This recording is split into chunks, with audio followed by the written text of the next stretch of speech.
Graduated from Rowan University in the spring of 2022 with a sports communication and media degree.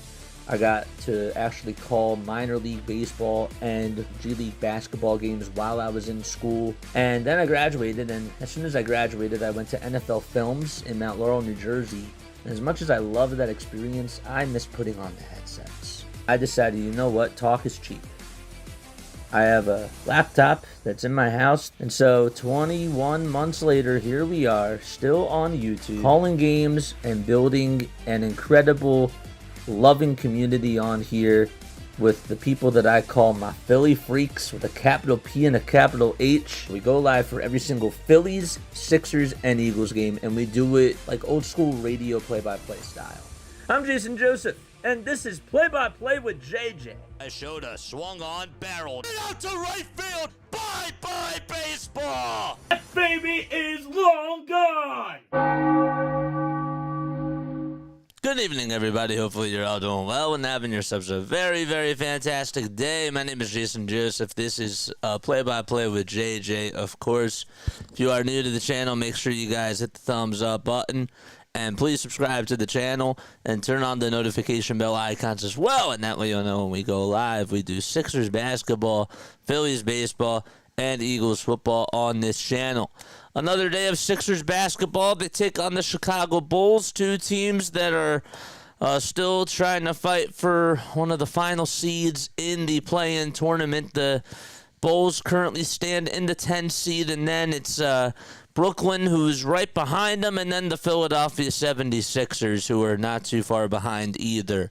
The Bulls, they have been on a big losing streak. They have actually lost their last 6 games. The Sixers, they've lost their last 7 games. And so both of these teams have really been struggling and are trying to get back onto a better track. So that's what the matchup is going to be for tonight's game. The Bulls are 22-35. The Sixers are 20-36. We'll get into more stuff about the Sixers in just a few moments. But again, as we start off tonight's game, right before we do so, again, I want to make sure you guys remember to hit the thumbs up button, subscribe to the channel, and turn on those notification bell icons as well. So this is the 3rd time that these two teams are facing each other this year. The Sixers won the first 2 games of the series. And tonight's a little bit different. No Joel Embiid in tonight's game.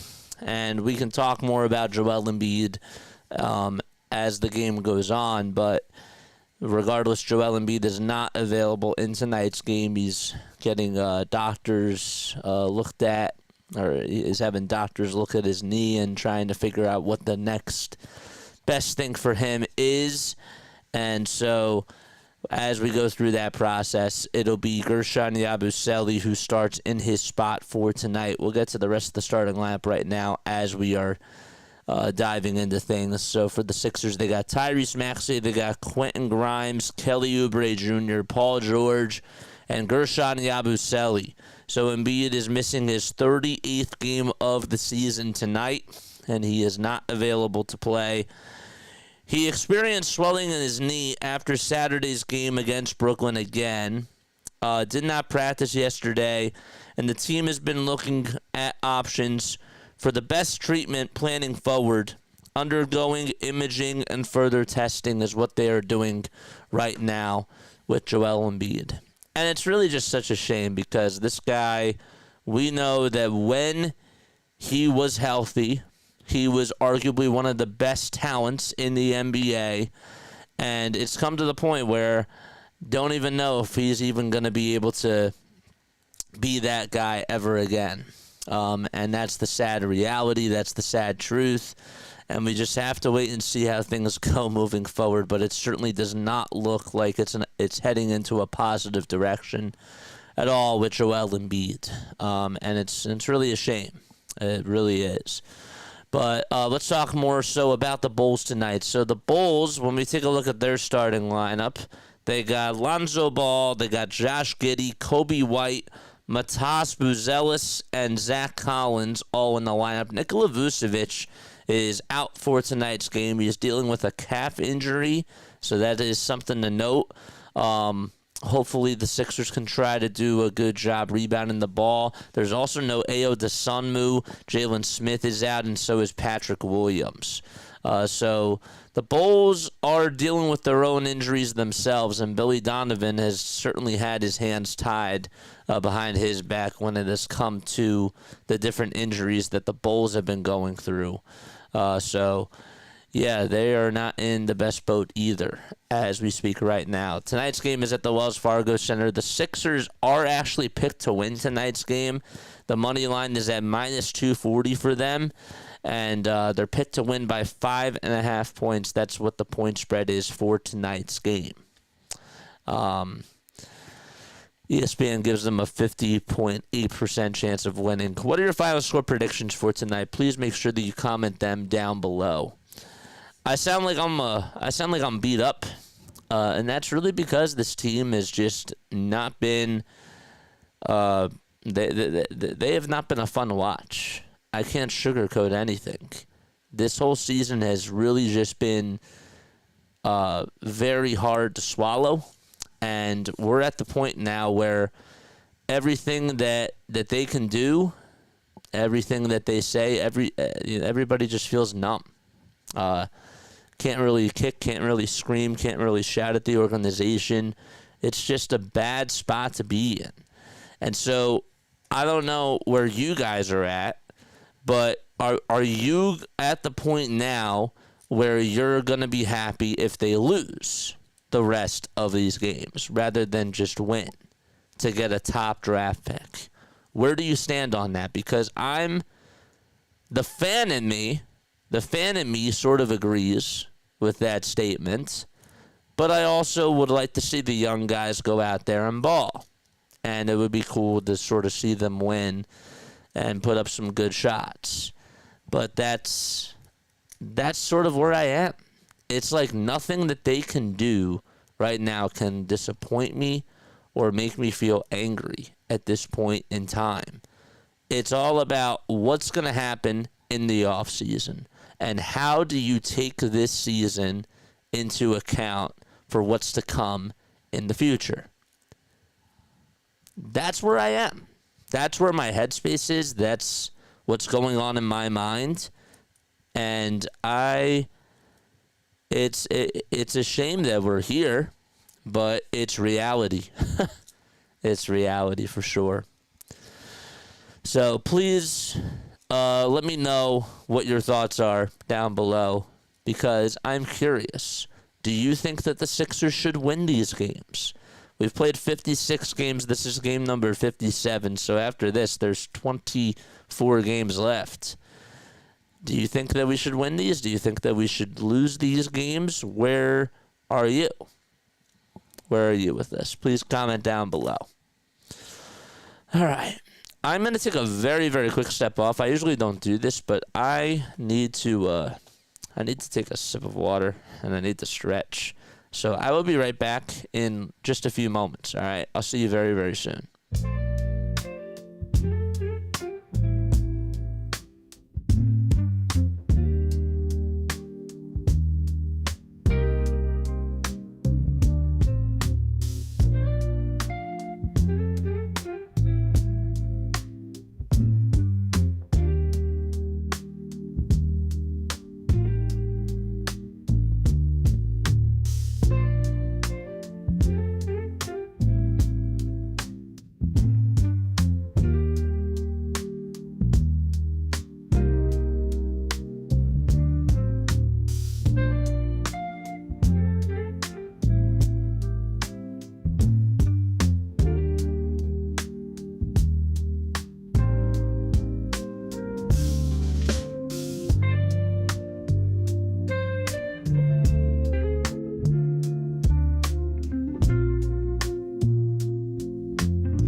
All right, we're back. Sorry about that. Hello, everybody. In case you are just tuning in again for the first time tonight, the name is Jason Joseph. This is Play by Play with JJ. We go on for Sixers, Phillies, and Eagles, football, baseball, and basketball. All right, so again, for tonight's starting lineup for the Chicago Bulls, they got Lonzo Ball, Kobe White, Josh Giddey, Zach Collins, and Matas Buzelis. For the Philadelphia 76ers, it'll be Quentin Grimes, Tyrese Maxey, Kelly Oubre Jr., Guerschon Yabusele, and Paul George all out there. Sixers are in their regular home uniforms. They got the blue and the white. Phila is painted across the chest. And then they got the jersey numbers right below the text on both the front and the back, with the blue stars and white stripes going across each side of the jersey as well. So again, Joel Embiid experienced swelling in his knee after Saturday's game against Brooklyn. Did not practice yesterday, and the team is looking for options of what to do for the best treatment moving forward. So he will be undergoing imaging and further testing in the coming days. And that is where things stand with Joel Embiid. And again, it's a shame that we're in this spot, but that is the truth. And he just, throughout this whole entire year, just has not looked dominant.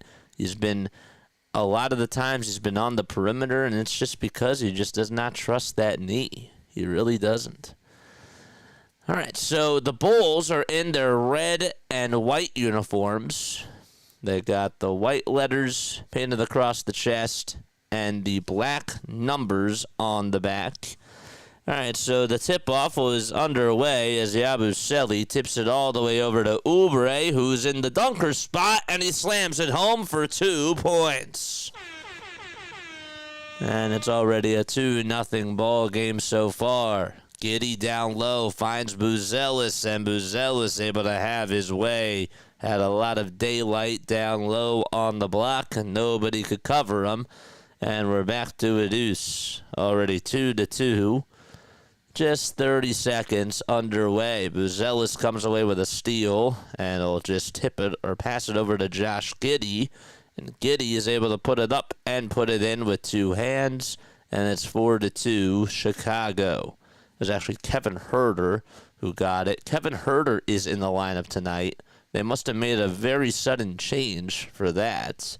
So Kevin Huerter is in the lineup and not Kobe White. Huh, interesting. Yabusele is going to throw it over towards the far side, and it does go out of bounds. So it's 4-2 Chicago. Sixers tonight got to defend. They got to play. They have to try to box out as well and play really strong defense. They trail 4-2 so far. Collins, Vucevic, Ball, Huerter, and Giddey out there for the Bulls. And for the Sixers, it's George, Yabusele, Maxey, Oubre, and Grimes. Maxey loses the ball, and then here comes Josh Giddey, who throws it. An alley-oop pass to Matas Vucevic again, and he puts it up and in, and it's 6-5. So we've played about a minute and a half so far. Sixers, they do go from left to right. Grimes with a catch-and-shoot three. Jackpot, he got it to go. 6-5 is the score. Giddey on the drive to the basket, rejected as the shot is no good, and rebounded by Josh Giddey. Giddey to Vucevic over on the Penn Medicine side. He tries to find a cutting Zach Collins towards the basket, and Maxey is called for the shooting foul. I'm trying to figure out what's going on with Kobe White and why he was a late scratch in tonight's game, because he was listed as out there in the starting lineup. Kevin Huerter starts in the game in place of Kobe White. This was just reported.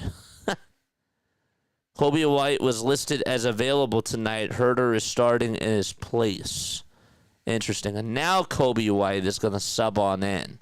So it's weird that they put him in the lineup. He was listed as a starter, and they got it wrong.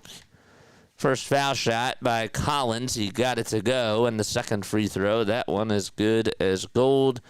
It's an 8-5 Chicago lead. What's up, Denbrew? How are you? What's going on? Sad that the Phillies got rained out today. Yep, I know. Maxey gets some daylight, puts up a tray, and ties this baby up. It was a far wing three-pointer by Tyrese Maxey. White dumps it back off over to Giddey at the top of the perimeter. Now goes over towards the nail. A kick out to White on the near wing at the three-point line. Will back up over towards the logo as George is defending him. White now at the nail. 3 seconds left on the shot clock. Giddey has to go with a runner, and he tries to put it up, and he tried to bank it in, but Oubre's there to catch the miss. So we're knotted up at 8 apiece. Maxey step back three-pointer and an out. And Giddey with the rebound again for Chicago. We've played about 3 minutes into this first frame so far. Vucevic on the near corner. And he'll dribble it over to Lonzo Ball. And Ball's three-pointer goes on in from 25 feet. And the Bulls take the lead again. It's 11-8. We're riding the seesaw so far in this game. Both teams combined 3 for 6 from 3. Here's Oubre on the catch-and-shoot tray. Doink. It hits off the front iron. And Giddey with a big rebound will try to go coast to coast. He's fouled by Maxey, and the act of shooting does not make the layup. However, he'll go to the line and shoot 2 more free throws. Hit the thumbs up button, hit that subscribe button as well, and turn on those notification bell icons, and that way you'll know when we go live on Play-by-Play with JJ. It's weird that I said it like that. Josh Giddey, 22 years old, started off his career with the Oklahoma City Thunder and was drafted in the 2021 draft. makes the first foul shot. The second free throw will knock it down and make it a 13-8 game. He was also the first rookie since Oscar Robinson to record 3 consecutive triple-doubles. Maxey on a drive to the basket, tries to float it up and in. It's a little bit short, but he is fouled. And the ref says that he should go to the line for 2, and Zach Collins is the one guilty for committing the shooting foul. Giddy from Melbourne, Victoria, Australia, 6 feet 8 inches tall, 216 pounds as well. Made an all-NBA rookie second team back in 2022. Maxey's first free throw, he is able to drain it. And it's a 13-9 ball game. Tyrese Maxey, one of the top scorers in the NBA, averaging 27.5 points per game, which is 5th amongst all NBA players. Free throw number 2, he'll knock it down. Excellent. And it is a 3-point game. Now the officials are talking things over. Can't tell what's going on. They have a wet floor over on the sideline, so they're going to get the cleanup crew to try to clean it up. So it's sort of like a miniature timeout. Looks like Kobe White was bleeding a little bit, and so the trainer is going to tape up his pointer finger, his right pointer finger. And so while we're in this timeout, I encourage you all to like, subscribe, and hit those notification bell icons as well. Let's go. Big Rud, what's going on? What up? Glad. Good luck to your team versus my lovely Bulls. What's up, Big Rud? How are you? We like to keep it fair on both sides. So, we hope that you'll stay, man. 13-10, Chicago has a 3-point lead. Both teams struggling. Sixers have lost 7 games in a row. The Bulls have lost 6. Ay. As we mentioned before, that the Bulls, the money line for them is at plus 150, and for the Sixers, it was at minus 220. Now it's at minus 190. Now, we do see that Kobe White is going back into the tunnel, and they were giving him a little bandage to wrap around his pointer finger, and now he's going back into the locker room. Maxey is over on the sideline. He just knocked down 2 free throws. White was originally supposed to be in the lineup tonight, and then he came off the bench. And now he's in the tunnel. He went to the tunnel. And we still have a stoppage in play. What got you guys into basketball? Comment that down below. I want to hear what your stories are. And I want to hear more about you guys. I really do. I think that would be really sick. Why is Twitter not working for me? There it is. Over the last 7 games, the Sixers have allowed their opponents to shoot 58% from 3. Their defensive rating is at a 115.3, and their net rating it's at a minus 7.3. The net differential. Ball with a catch-and-shoot 3 as he goes flopping down, then he makes it, and it's 16-10, so play finally does resume. 6-point lead for the Bulls. Maxey on the drive to the basket will try to lay it up and in. No, Yabusele offensive rebound, gets the ball poked loose, but a reach-and foul is called on Alonzo Ball. We got 14 concurrent viewers on here. Do you guys, for those of you that are Bulls fans, do you guys want the 10 seed, or do you guys want to try to get a top 3 pick? Where do you stand on that? Because the Sixers obviously are in a very similar boat, and I'm just curious, as somebody else who is a fan of another team, I want to hear your thoughts about that. Paul George is going to inbound it for the Sixers over on the near sideline towards the scorer's table. Buzelis will be guarding the inbound pass. Yeah, and they called a personal foul on Lonzo Ball. George inbounds it over to Tyrese Maxey, who stands at the logo, now dribbles over towards the near wing on the perimeter, dumps it back off over to George. 5 seconds left on the shot clock. George crosses over. He wants to get going over towards the basket, takes a mid-range J and knocks it down in the paint. 4-point ball game with 7 minutes and 38 seconds remaining in the first quarter. Buzelis will try to get it up over Guerschon Yabusele, and a foul is called on Guerschon. And we'll have some more free throws coming up in just a few seconds.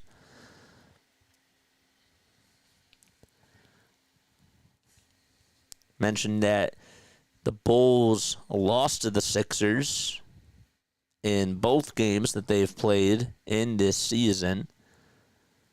Levine had 25 points in the last game for the Bulls, last time that the Sixers played against Chicago. Also was 10 for 20 from the field. Of course, now Zach LaVine got traded to the Sacramento Kings and is reunited with another former Bull. That's DeMar DeRozan.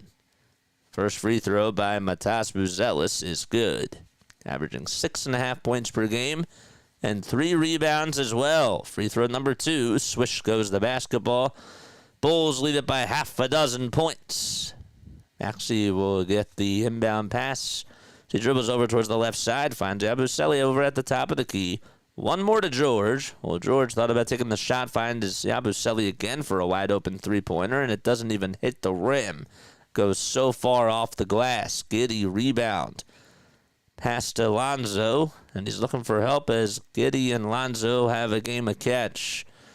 Giddey will try to drive it inside, gets it knocked loose by Grind, stolen by George. Oubre on the drive to the basket, gets it stripped by Ball. A loose ball on the ground, and George gets it back. George puts up a three-pointer, and it hits the back iron, and Ball catches the miss. Lonzo Ball with very good defense as he knocked it loose from Kelly Oubre Jr., and unfortunately, George couldn't hit the three. Here's Kevin Huerter on the perimeter for Chicago, and he bangs one from another area code from 26 feet. And it's 21-12. Timeout called by Nick Nurse. Sixers down by 9 against the Bulls. Okay. What's going on, Charles? How are you, my friend? It is very, very good to see you. Oof. Man. All right. We got 17 concurrent viewers on here watching. Don't forget to hit the thumbs up button and hit that subscribe button too.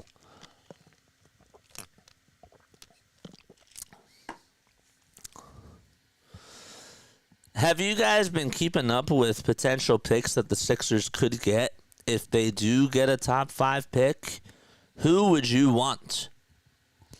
Who would you take as a top 5 pick if you're the Sixers and you get that in next year's draft? Cooper seems like he's going to be the undisputed pick as number 1, but who else do you think would be a really nice fit for the Sixers if they get a top 5 pick? Bulls have been trying to give you guys the 10th seed for weeks, says Big Rud. Yeah.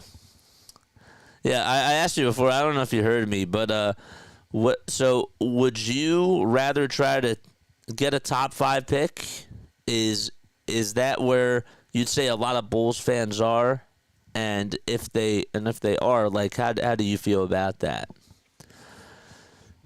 Because I think it's safe to say now a lot of Sixers fans are sort of in that boat where they could care less about this season and they care more so about how their team is going to look next year and try to run this thing back and get everybody healthy. And that's sort of been the mindset of where I'd say a lot of NBA Sixers fans are with this ball club. But where do you stand? How do you feel about the Bulls trying to get a top pick as well? So the Sixers called a timeout. That's their first timeout that they've used today. We have 7 other NBA games that are supposed to be played tonight. 3 of them concurrently going on right now. 17-13 is the score out in Detroit. The Clippers have a 4-point lead. The Nuggets, they lead at 23-18 in the first quarter with 3 minutes and 15 seconds remaining in that frame. And then it's Washington hosting the Brooklyn Nets. 21-10 is the score. Washington out in front, and they're about halfway done the first quarter. Those are all the 3 games going on right now. 21-12 as the Sixers get the inbound pass. George will try to drive it inside. Gets it up over Giddey in the dunker spot and lays it in. Big Rod says absolutely, and I'm all for it. This team has 4 guards starting Lonzo Ball, and he was playing at the power forward. It's crazy. There's a shot that goes up, and George will tip it into the hands of Tyrese Maxey. It was Julian Phillips who tried to tip it up and in a couple of times. Oubre tries to go downhill for the Sixers, and he slams it home with the left hand. Nice pass by PG. 21-16. Giddey with the ball as the Bulls go from right to left. Giddey on the drive will kick it out to Herter, wide open on the near corner for a 3, and he can't get it. He had all day and night to shoot that thing. Grimes got the rebound. Maxey, a burst of lightning, goes downhill. What a pass by Grimes, and Maxey can't finish it. However, he is fouled. It looked like by vucevic. So the Sixers have answered back from this timeout. Matas Vucevic is the one who gets called for the shooting foul. 4 points for him tonight. 2 assists as well. 20 years old, was the 11th pick in this year's NBA draft. So he is a rookie. He's been somebody that has done some good things for them. He had 15 points in his last game against the Phoenix Suns in 24 minutes and shot 43% from 3. Also had a block and a steal as well. Actually at the line for 2 free throws. The first one is good. The second one by Tyrese Maxey, and it trickles on in. One possession game and 5.5 minutes in the first frame. Each team has made all of their free throws. The Bulls are 6 for 6 from the line. The Sixers 4 for 4. Giddey looks to dump it back off over to Herter. Kobe White steps back into the game. Remember, he went back to the locker room, but he is back out there. And we have a drive and a foul on Philadelphia. And more free throws coming up in just a few moments. Looked like it was Jalen Phillips who was the receiver as he was in the paint and just got fouled. Julian Phillips, 21 years old, went to Tennessee College. And they called the shooting foul on former Chicago Bull Andre Drummond, who just subbed on in. First free throw, it's good for Chicago, and it's 22-18. Phillips with the second foul shot, good as gold. 5-point game in the first quarter. Maxey, George, Oubre, Lonnie Walker the fourth, and Andre Drummond all out there. George catches, puts up a 3, straight on, he got it. 23-21. And here is Phillips over on the near corner, gives it back to Kobe White, who's at the top of the key. And it's Oubre guarding him. White wants to dance, kicks it out to Vucevic for a far wing 3-pointer. No good. Ball went off of Walker's hands, and then it was deflected by Josh Giddey. And they're going to say that it was last touched by Philadelphia. So, therefore, there's 5 seconds left on the shot clock, and the Bulls are going to have to inbound it from the timeline. But it looks like Nick Nurse was going to challenge it. No, he's not going to challenge it. It looked like he had a signal up, but regardless. All right, so Julian Phillips will get the inbound pass, goes up with a baby hook. Andre Drummond grabs his miss. Sixers ball. Walker to George at the top of the key. Dribbles over towards the left side, dumps it off to Drummond, who drives down the lane. Then we have a turnover called. It's a travel on Andre Drummond. He took way too many steps, and Chicago gets the ball back. PAS, what's going on? As a Sixers fan, do you want to get the 10 seed? Oh, we were just talking about this, Johnny. We were just talking about this. As a Sixers, well, actually, I didn't say if I want it.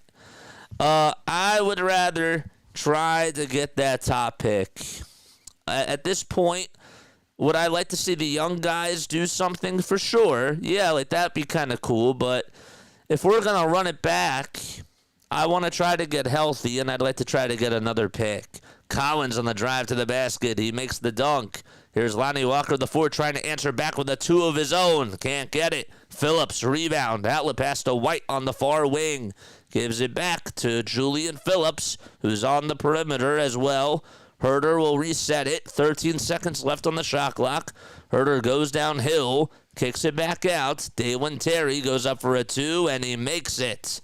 So Dalen Terry with a layup as he just steps on in for Chicago. 2 points and 1 rebound in just a minute of work so far.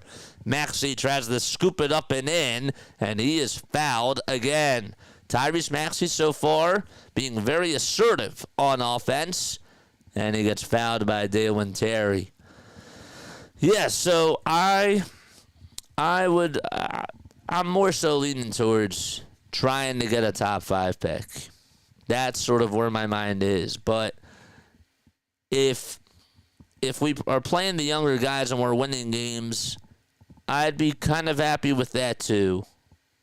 It's a very weird spot. It's a very, very weird spot. First free throw by Maxey goes in and out.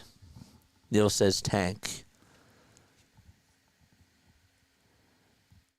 I just think that we should pretty much try to take the starters out, except for Tyrese Maxey.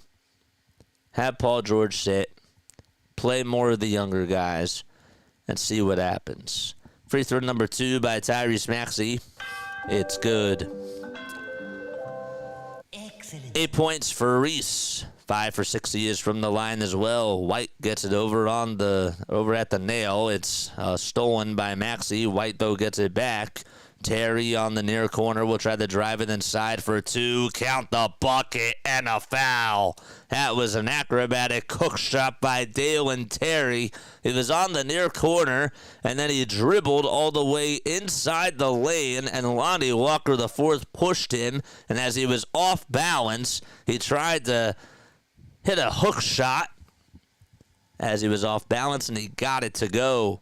An and-one opportunity for Dalen Terry, just averaging 4 points per game, and he's already matched that in just 3 minutes of play.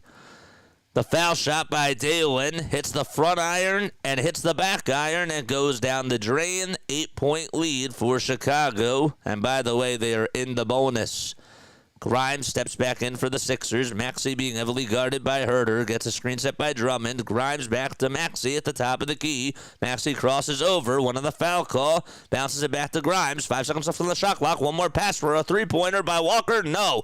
Offensive rebound that's tipped from Drummond over to George. Maxey will try to drive it inside. A lot of contact. Whistles remain silent. Can't make the layup. Bulls rebound. White outside. 3-point shot by Phillips. Can't get it. Deflected. And volleyballed into the hands of Andre Drummond. Grimes again will reset it on the perimeter for the Philadelphia 76ers. Former New York Knick going at it. Bounce pass to George. Catch and shoot 3. And then out it goes. Drummond, offensive board. Runner. It's good. 6-point game. Absolutely, I think Joel Embiid should be shut down. I'm hoping that he can try to get another type of, I mean, at this point, get the surgery, get the rest, whatever you have to do, man. Here's Maxey who gets fouled, who causes a foul, and Terry is going to probably go to the line for 2 free throws, but the Bulls before that will call a timeout. 30-24, Chicago in front. Oh, boy. Yes, make sure you guys like and subscribe and turn on those notification bell icons, folks. We are on the road to 5,000 subscribers. We've been doing this for 2.5 years. Crazy. This is season 3. This is really season 3.5, right? Of the Sixers. This is season 3 of the Phillies, and next year will be season 3 of the Eagles. So, thanks, man. I appreciate it. Spread the word.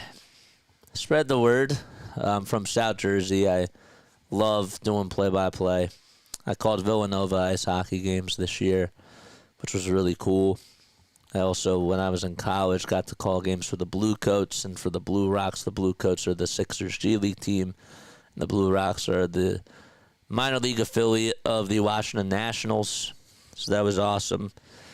And then I interned at NFL Films and came onto YouTube, figured that, it was really important for me to start my own brand because that's the way digital media was heading into that direction. And so many people at NFL Films were like, you should, if you're not, it's hard to get full-time jobs in this business. So you gotta put yourself out there. You gotta call games. If that's like what you want to do, you gotta do it. So, I don't like to really toot my own horn a lot, but that's sort of like what we're doing. We have people on here that do an awesome job with watch parties. There's some other people that do play-by-play on here that do a really good job, and we just, we try to keep it professional. We also try to make it interactive as well. It's more so like a radio play-by-play, if you will, with more interaction, where you guys are characters in the story as well. And that's how I treat it. That's really how I set the tone on here. And it's fun. It's very nice. So Paul George already leading the way. Actually, Maxey's leading the way with 8 points, but Paul George is 7. He is also shooting 3 for 5 from the field and 1 for 3 from downtown. 30 points for the Chicago Bulls and 24 for the Philadelphia 76ers. The Bulls in this game, in case you are wondering, the Bulls are shooting 43% from 3, and the Sixers are shooting just 33%. Sixers 3 for 9, Bulls 3 for 7 from beyond the arc. Thanks, Big Rod. I appreciate it, man. I do. 2 free throws coming up for Dalen Terry as the foul was on Tyrese Maxey. Again, remind you that the Bulls are in the bonus. First free throw by Terry. He puts it up and knocks it down. You'd assume that the Sixers would put Lonnie Walker IV, someone who spent months overseas, in a few actions to get him going. So far, Walker has only been utilized as a spot-up shooter, says Jacob Marino, and that's a very good analysis. Second free throw, it's good. And here come the Sixers. George on the drive to the basket. Can't make the layup. Offensive rebound by Andre Drummond. A kick back over to Grimes. Grimes not once. And he's fouled on the second time, going up with another layup. So both teams now in the bonus. A lot of fouls called. A lot of whistles in this first quarter so far. To be exact, there have been a total of 12 fouls. Bulls have put up 12 points in the paint. Sixers have put up 10. The Sixers have conceded 6 points off of turnovers. First free throw, it's good, by Quentin Grimes. Grimes averaging 10.8 points per game, but that doesn't really tell the full story. This is a guy who, ever since coming over to Philly, he's been putting up at least 14 points, or about 14 points a night. He's been doing really well. Second free throw, it's good as gold.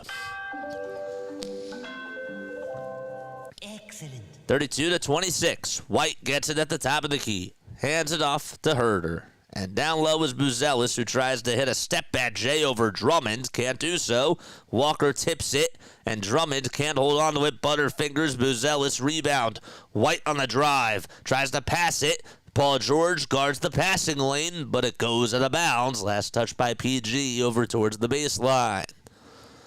So there's exactly 90 seconds remaining in the first quarter. Sixers are 10-19 at home.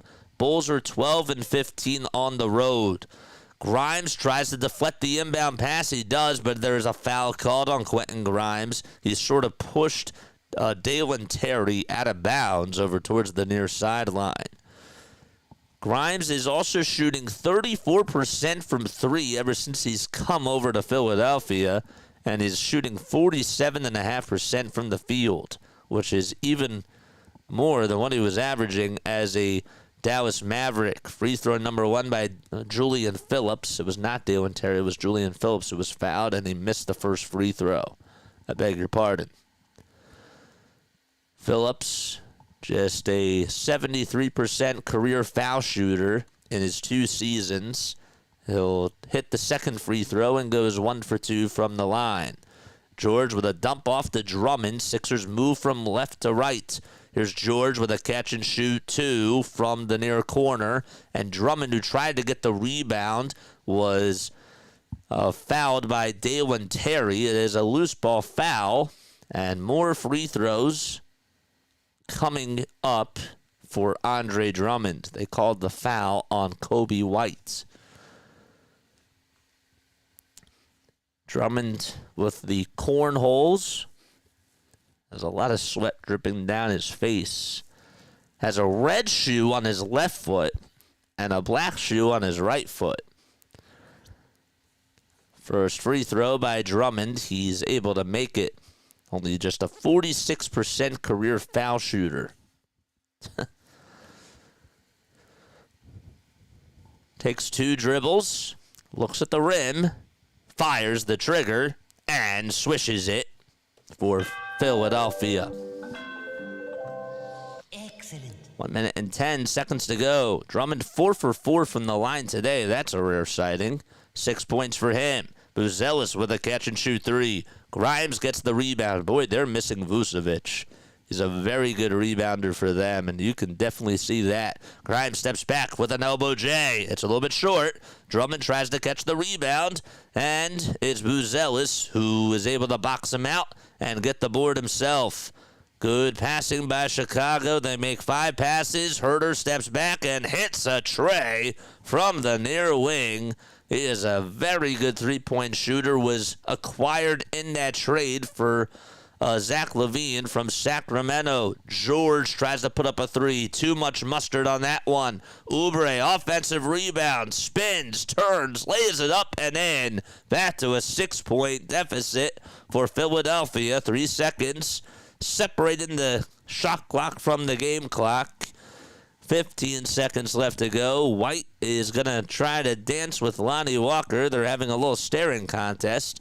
Walker crosses on over, or that's White who crosses on over, and now Andre Drummond steps up on him. White gets past Andre Drummond. Count the bucket and a foul.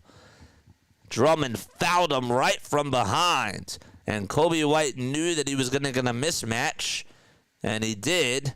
And there was no chance that Andre Drummond was going to be able to keep up with him and just could not stay out in front of him. What a year for Kobe White.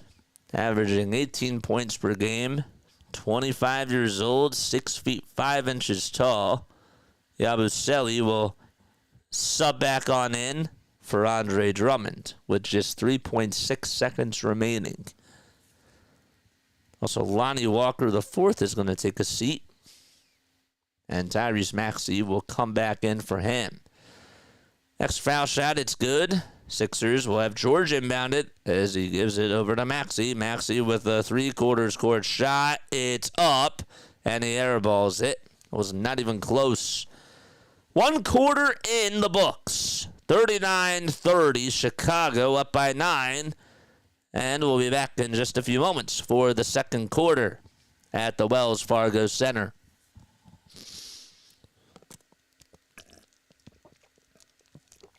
All right.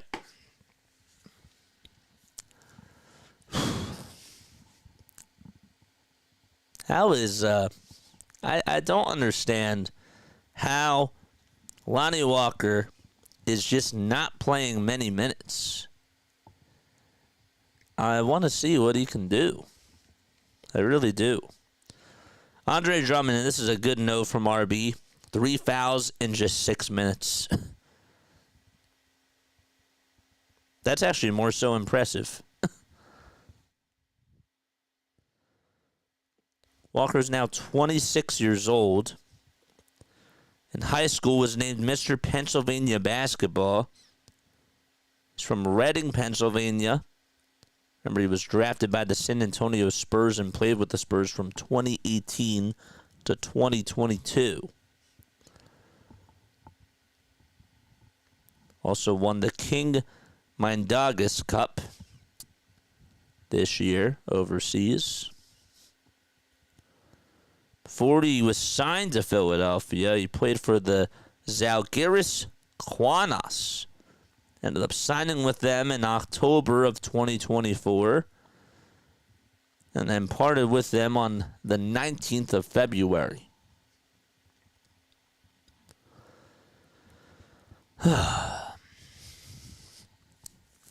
Sixers down 39-30. Don't forget to hit the thumbs up button and subscribe to the channel as well.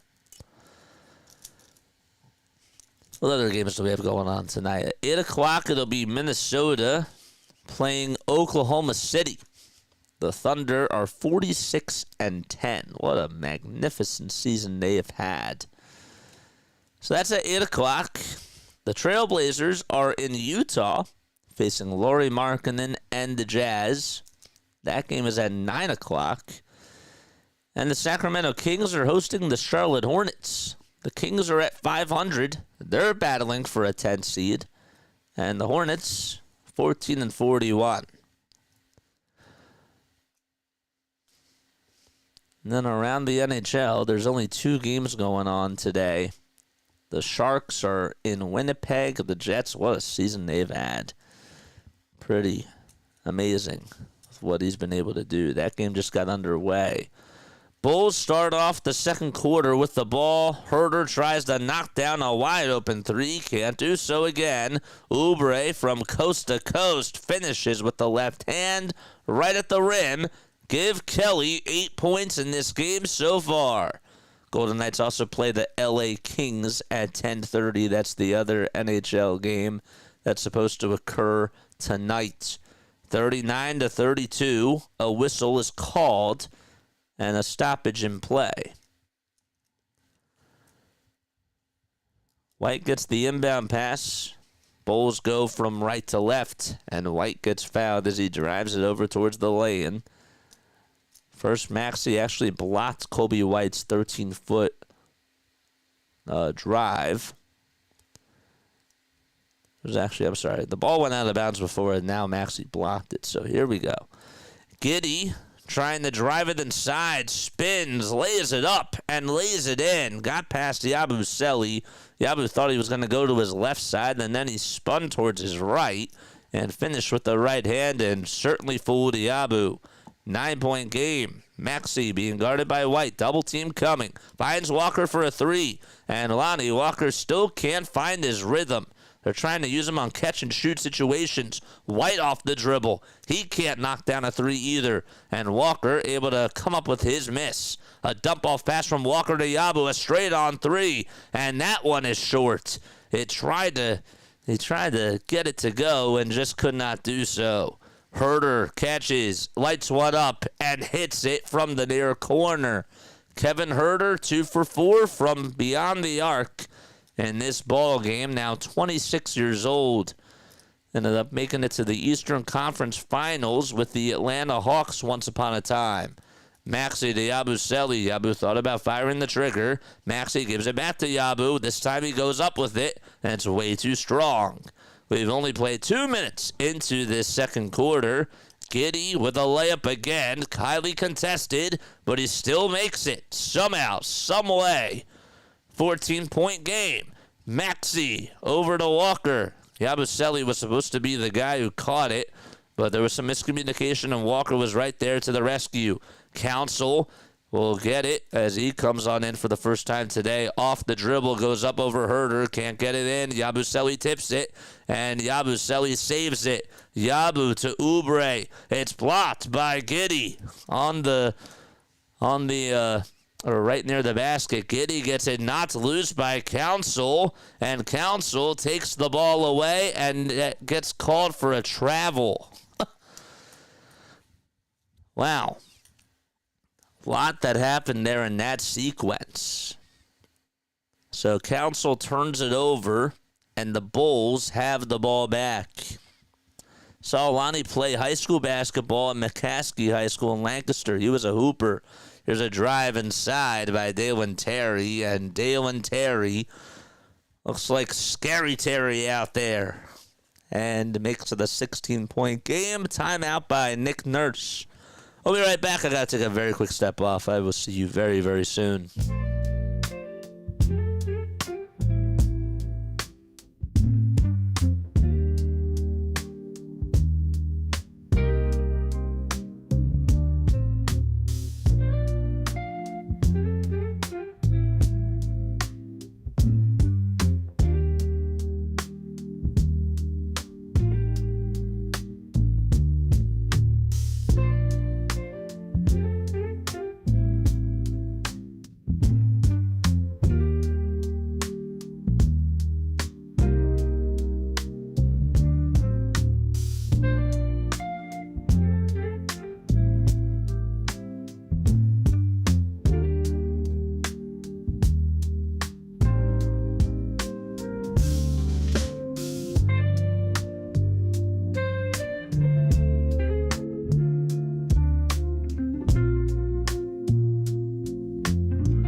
A 9-2 run to start off quarter number 2, not in favor of the Sixers.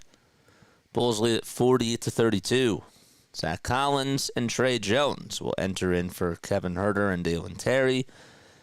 We have another substitution for the Sixers. Ricky Council IV will take a seat, and Quentin Grimes is his replacement. Grimes over to Walker. Walker tries to drive it inside. Gets it blocked and deflected by Josh Giddey. Stolen by White. White to Buzelis. They swing it around the timeline. Giddey back to White. Over at the top of the key. Yabusele guarding him. Dribbles towards his left. And passes it. But gets it back. White to Buzelis. Again on the perimeter. Oubre tries to block it. Good contest by Kelly.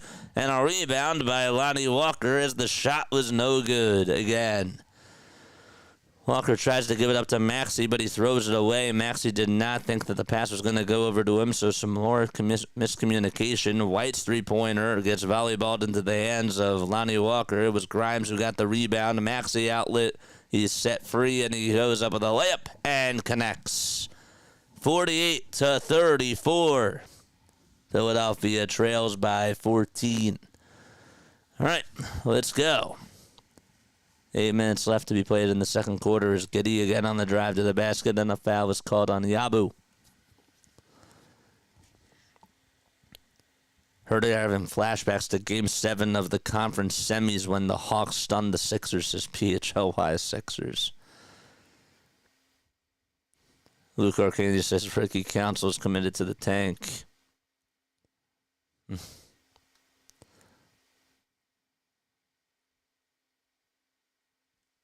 It's wild. Giddey will knock down the first free throw. 49 points for the Bulls. And just 34 for the 76ers. Got Lonzo Ball and Paul George coming back to the game. And another point by Josh Giddey to give the Bulls 50. Grimes, Maxey, Oubre, Yabusele, and George are the 5 players out there for the Sixers. Grimes' three-pointer way too strong and a little bit off target as well. And the Bulls have the ball. Buzelis tries to throw it, deflected by George. Buzelis, though, gets it back. Buzelis gets fouled by PG in the lane, and the layup is no good, but a foul in the act of shooting from Paul George. Tyrese Maxey, since January 6th, averaging 30 points per game, shooting just 36% from 3. He's made about 3.5 threes per game, and also has 1.5 steals per game as well. Buzelis, with the first foul shot, got it.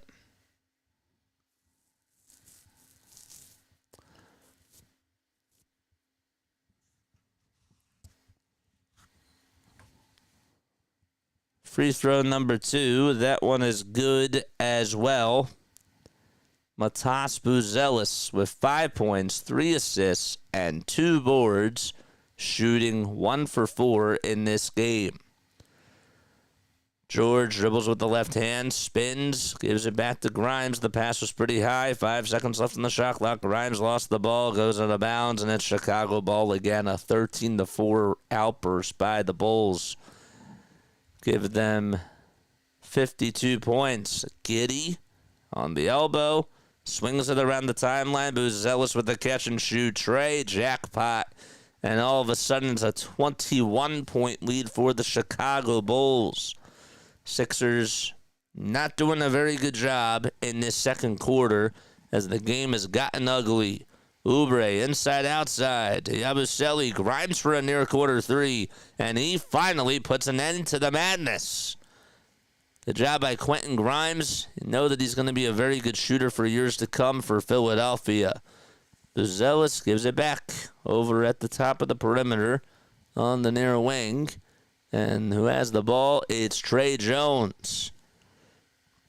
You guys remember Trey Burke? I don't know why the name came into my head. Another three-pointer by Buzelis, contested and airballed, and the shot clock was winding down all the way to 0.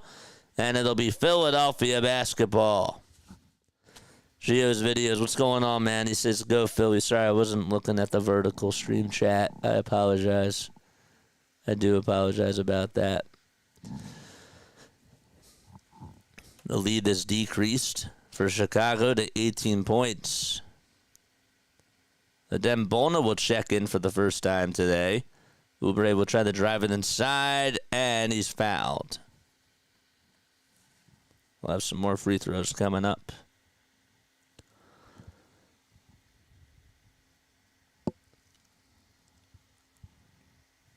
I keep saying that I gotta take these ear pads out, and I keep saying that I'm gonna do it, and I always forget to do it. I always forget that I gotta do it. Please make sure that you like and subscribe, folks.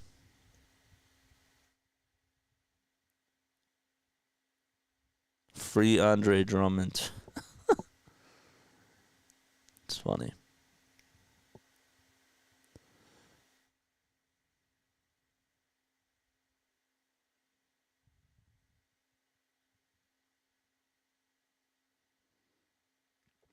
Happy birthday to Honus Wagner.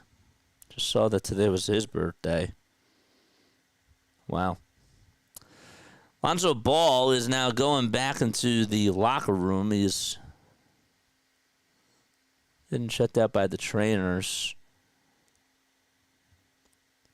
Free throw number 1 by Oubre. He knocks it down. Second one, that's good too. Excellent. Honus Wagner born in 1874 on this day. Crazy. 58-39. Bulls miss a shot. George will give it up over to Bona, who tries to drive it inside. Then he lays it up and lays it in. Makes it 58-41. Giddy gets it on the elbow, and they'll drive it inside. The shot goes up. Goaltending called on Adem Bona. So Josh Giddy was able to try to make the underhanded scoop. And he did. And it was Adem Bona who went up over the rim. And actually, it hit off the backboard first. So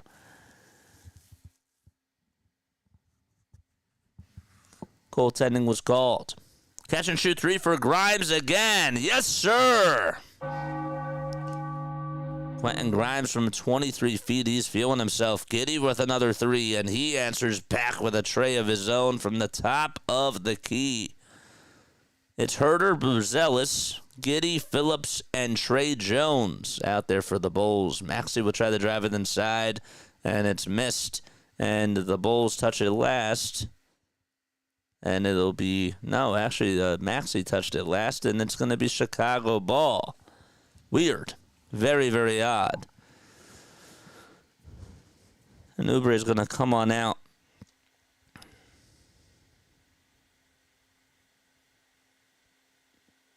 Shamanaya apparently is dealing with an oblique injury.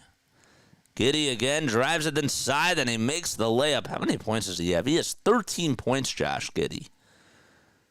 Sixers have David Roddy come on in. Paul George hits a mid-range jumper and connects and makes it a 19-point deficit. Sixers just not doing a good job on defense at all.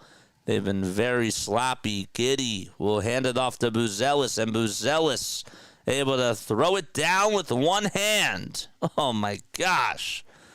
67 points for the Bulls. They are 21 for 39 today, shooting-wise.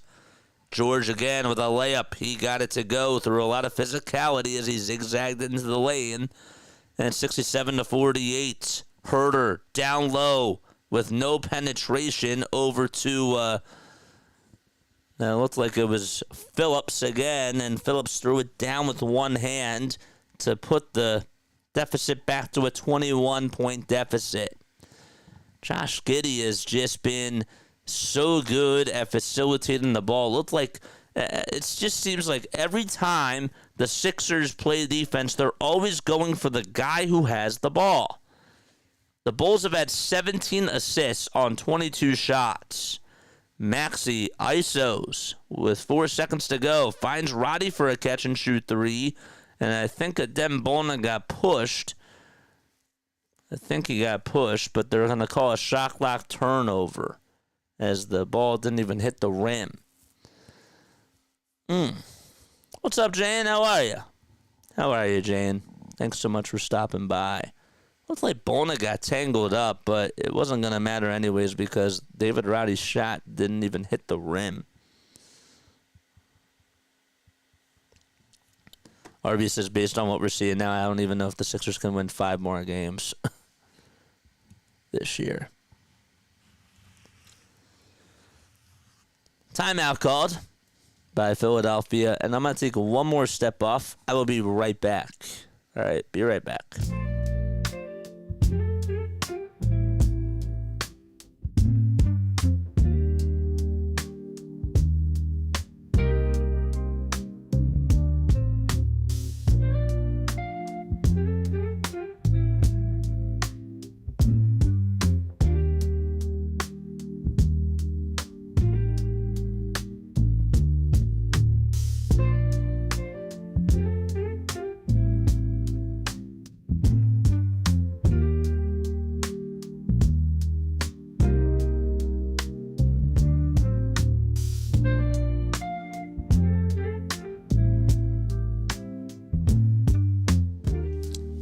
What's up, Butterfly? What's going on, Scott? What's up, John? How are you all today? It's good to see you all. Now I have my hat here because I had to take off the hat. Just had to take it off. It was bothering me. How's PG doing? Oh, he's doing PG things. He actually has 11 points, but he's just hitting his mid-range J's. He's 1 for 5, though, from 3. John says, I'm doing good. Nice, man. Thanks so much for stopping back on by. Again, guys, if you are new to the channel, like, subscribe, hit the bell icon, share everything with your friends and family, man. Just stopping by, too busy tonight, JJ. No, I appreciate it, Jane. Good day. Good day. Yes, sir. Always good to see you. This team is unwatchable. It's crazy. Yeah. I know. I know that we've gotten to that point. It's like nothing that they can say.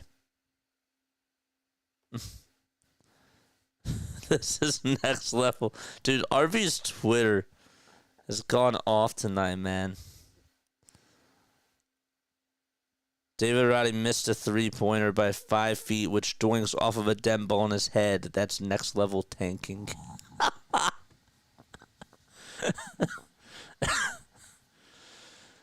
Kevin Huerter tonight, I mean, he's getting a lot of wide open looks.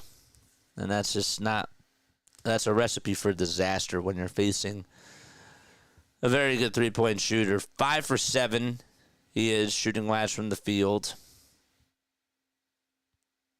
4 for 6 from 3 he is. 3 of them have been wide open.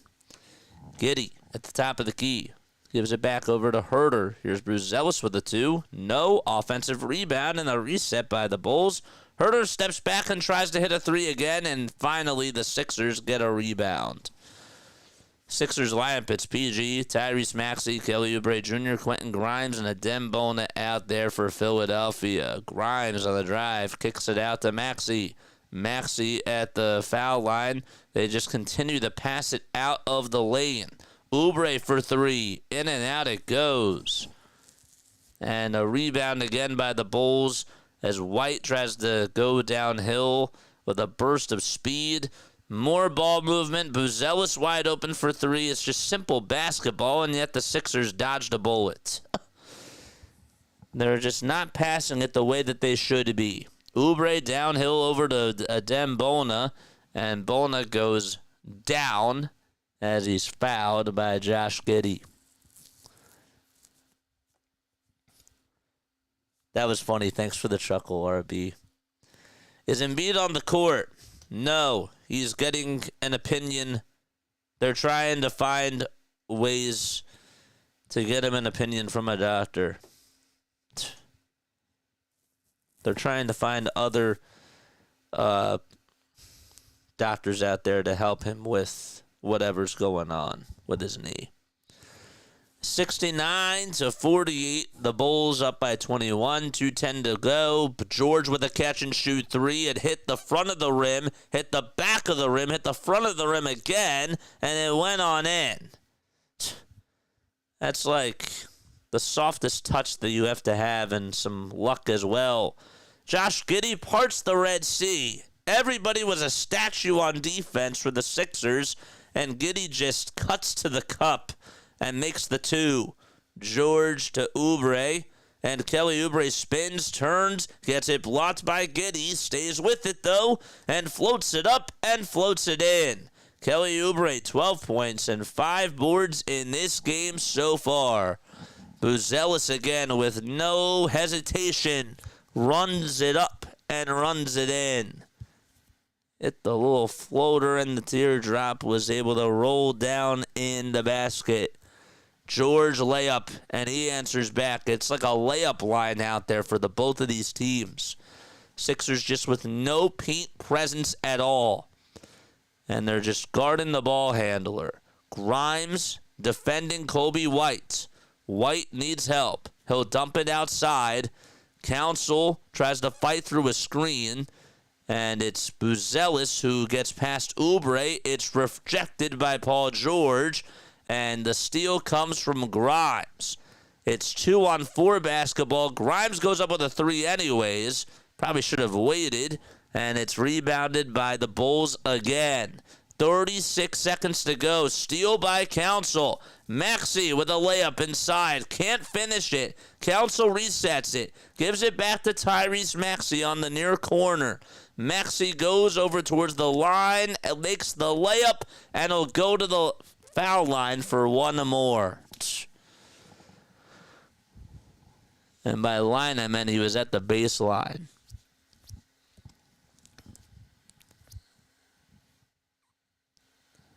Looks like he had a reverse layup over Josh Giddey and Kobe White. Unbelievable. That's why I'm actually glad I can't watch them 98% of the time. I feel that. The and one for Tyrese Maxey. Good. Excellent. 15-point deficit with 22 seconds left in the second quarter. Josh Giddey will milk the clock down as he has it over at the Sixers logo. Giddey takes it towards the right side, drives it into the lane, kicks it out to Herter. Herter back outside over to Jones, and there's a 2-point shot that's up, and he's fouled with about 1 1/10 of a second.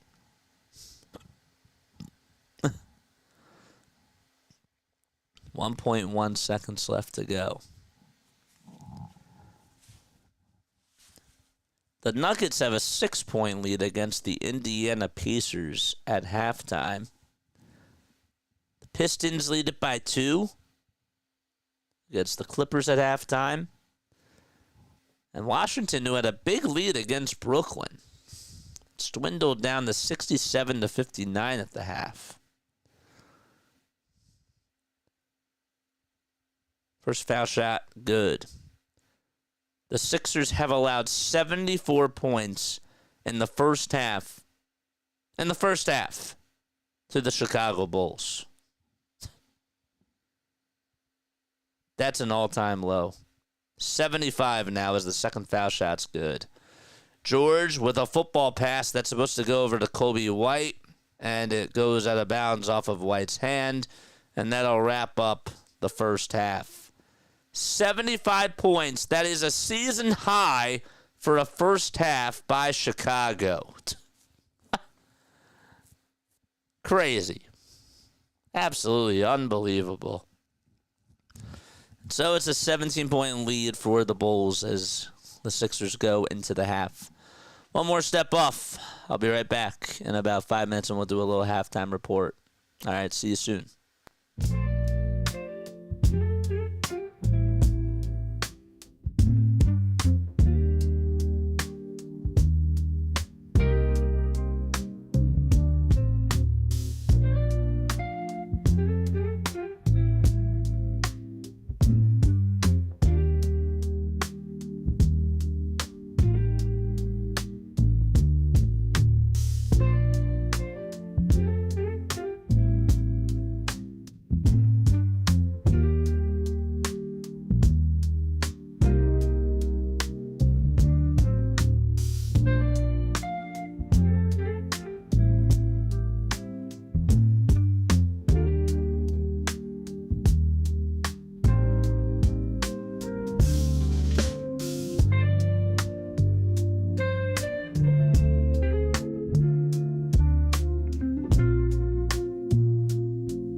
Hello, everybody.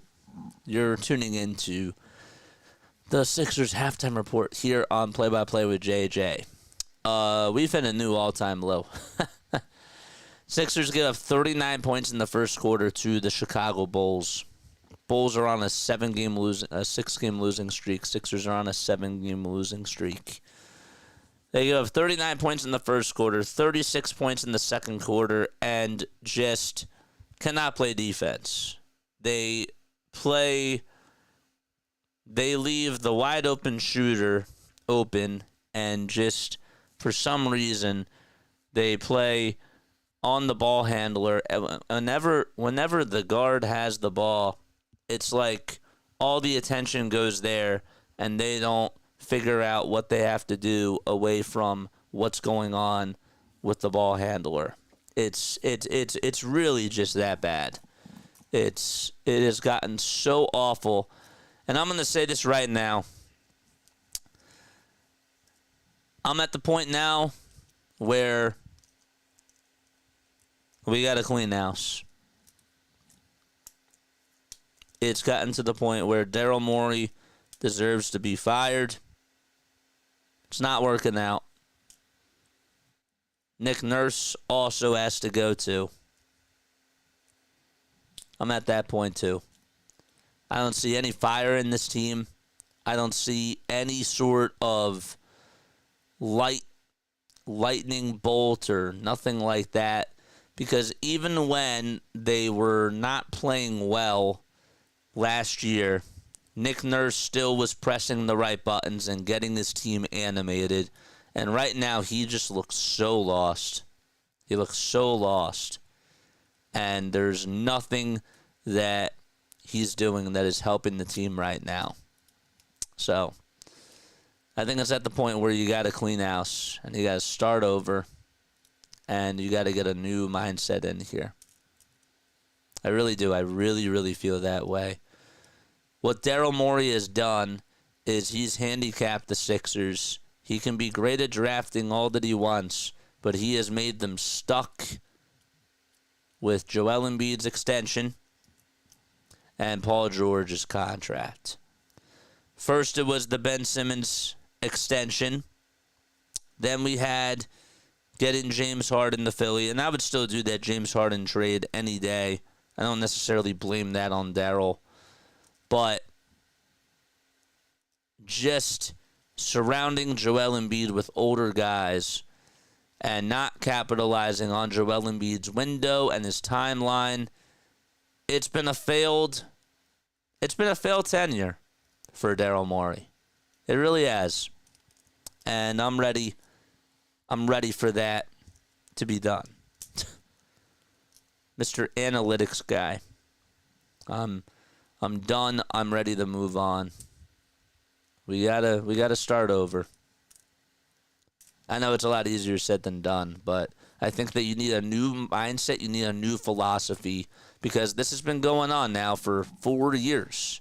We've had Daryl for over 4 years now. Giving Tobias Harris all that money, giving Al Horford all that, Al Horford getting all that money. That actually wasn't Daryl Morey. The Al Horford deal was not Daryl Morey. But Tobias Harris's contract, not finding a way to move on from him. It's just been bad, man. It's really, really been bad. And in the NBA, this guy has had this mindset of trying to go after stars. And sometimes when you're star hunting and you're going after guys that are past their prime, like James Harden, like Paul George, and not getting the right pieces around Joel Embiid, it's never going to work. It's never going to work. We're in a league now. You take a look at the Boston Celtics. The Celtics have very good role players. It's Tatum and Brown, and then it's Kristaps, Drew Holiday, and all these other pieces that they have. Sam Hauser, Peyton Pritchard. They just fit the mold. They fit the schemes. They fit the pieces. The Nuggets with Jokic and Murray and Aaron Gordon. What do they have around them? shooters, perimeter defensive players. The Oklahoma City Thunder, nice young talent around Shai Gilgeous-Alexander, Jalen Williams, and Chet Holmgren. The Orlando Magic, young talent. Cavs, young talent. The Sixers don't have that. And that's why I think it's safe to say that it's time for Daryl Morey to go. I do. But where do you stand? Do you agree? Do you disagree?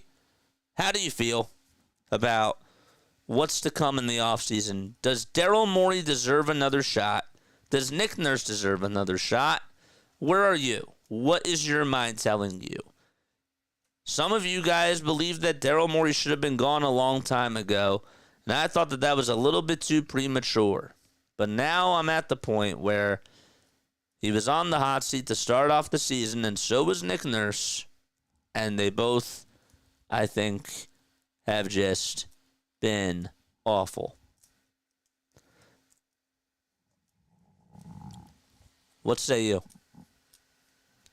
What say you? I really want to hear your thoughts. I think we're at the point where we got to stop going to the games, man. Time to clean house, says Neil. Elton Brand, bye-bye. I want Elton Brand gone. I want a new start. I want a new start. We didn't fully... I think that what screwed us up is that we didn't fully clean house with the Brian Colangelo era. There's still some people that are still in the front office on the analytics teams that are still making decisions. And that's a problem too. Nobody wants to talk about that. But those are issues as well. Those are big issues.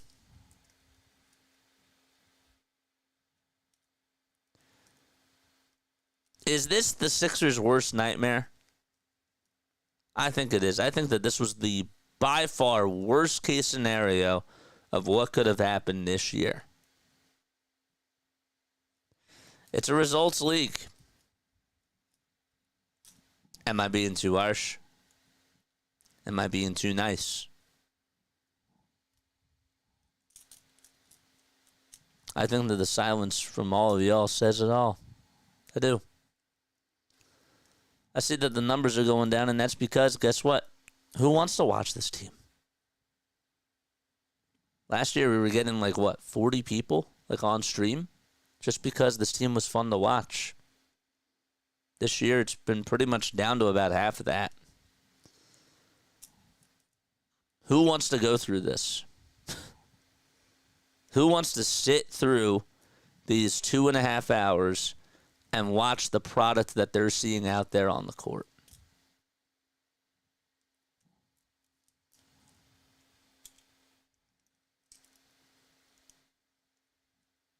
An all-time low of what could have been. You know, the Wizards, I'm looking at that scoreboard. It's now 67-61 against the Brooklyn Nets. Wizards had a 14-point lead. It actually really wasn't that big of a lead, but the Nets haven't even led throughout the whole entire game.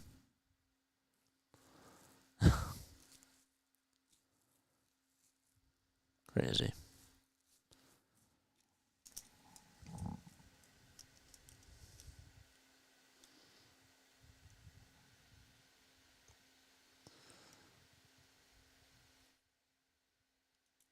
I just don't know what else there is to say.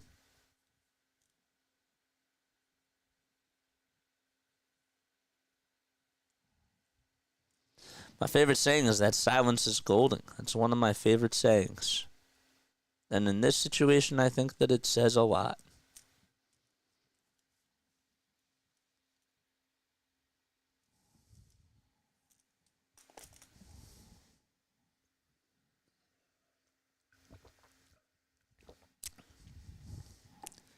Josh Giddey has 17 points and 10 rebounds. 5 assists, too. He's averaging 6.5 assists per game. Dalen Terry has 9 points off the bench and is a plus 16. Dalen Terry only averages about 4 points per game.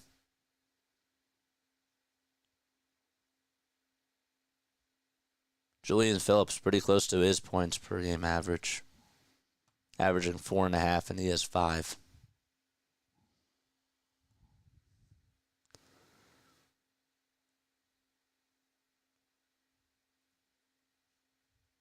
That's where we are. Giddey also has 3 blocks and a steal. 3 blocks for Josh Giddey.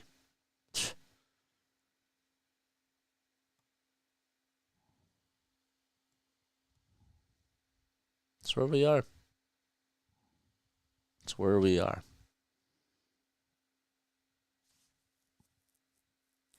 Oh, but JJ, Paul George is actually playing pretty well today. He has 16 points, 7 for 12 from the field, 2 steals, 3 blocks. Hasn't even had a turnover. Look at the box score. He's playing great. Nope. Not falling for that. He's hitting. He only made 1 layup. He only attempted 1 layup. The jump shots have been falling. But he still looks timid. And he's not getting in rhythm. So, we're ready to start off the third quarter. 75-58. The Bulls lead it against the Sixers. That's where we are. All right, here we go. Vucevic. We'll dump it back off over to Kobe White. What's going on, man? What's up, Gio's videos? Jay, I thought you had to go. No, okay. You can stay. I thought that you had to leave. I'm sorry. Giddey, wide open 3-pointer, and he hits it. 20 points for Josh Giddey and 10 rebounds as well. So it's a 20-point lead for Chicago. And we've only played 30 seconds into this third quarter. George to Yabusele, and he gets hit right into the face as he was trying to go up with a 2. I'm getting teeth extracted this week, just like watching the Sixers tonight. Scott, I wish you the best of luck, man, with that. Hopefully it all goes smooth. And I got a shout out. I did shout you out. So what's up, man?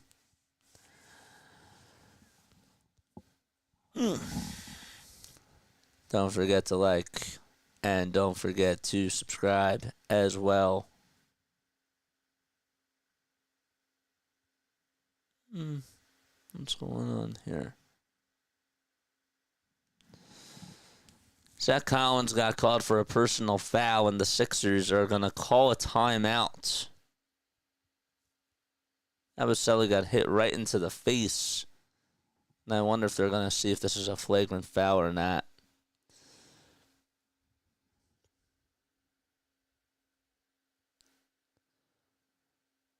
Bulls guard Lonzo Ball has a head laceration and will not return in this game.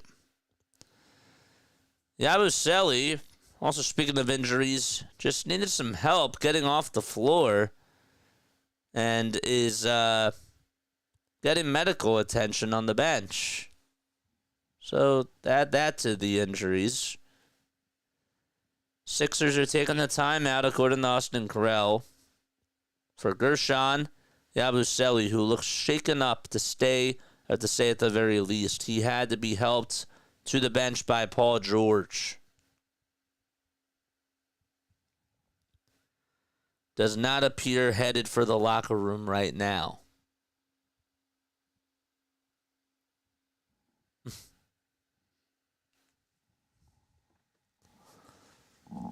Why is this not working now? No. Okay. Again, if you are tuning in for the first time, welcome aboard to Play by Play with JJ. My name is Jason Joseph. Make sure you guys hit the thumbs up button and subscribe to the channel as well. Yes, sir. Aye. All of a sudden, it wants to time me out of this thing, man. I'll have to play with that later. So, where is this? Subscribers, okay. So, I'll have to undo that.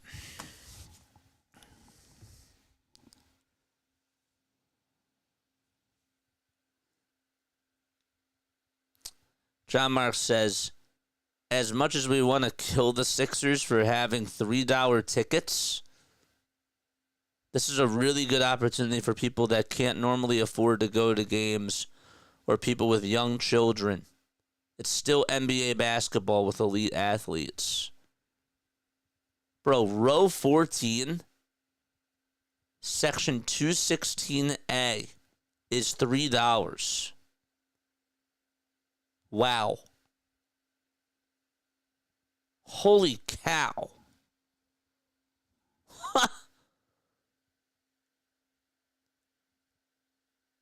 Row 14 to 17A is $3. That's insane. That was heading into tonight. This was at 4:48. It's not even now. If it was now, I understand, but that's heading into the game. You could have gotten to row 14 for $3 tonight. George is at the line, bends his knees, goes up with the first foul shot, and he misses it.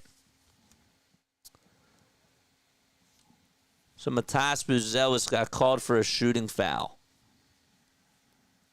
Guys, we could have went to the game tonight for $3.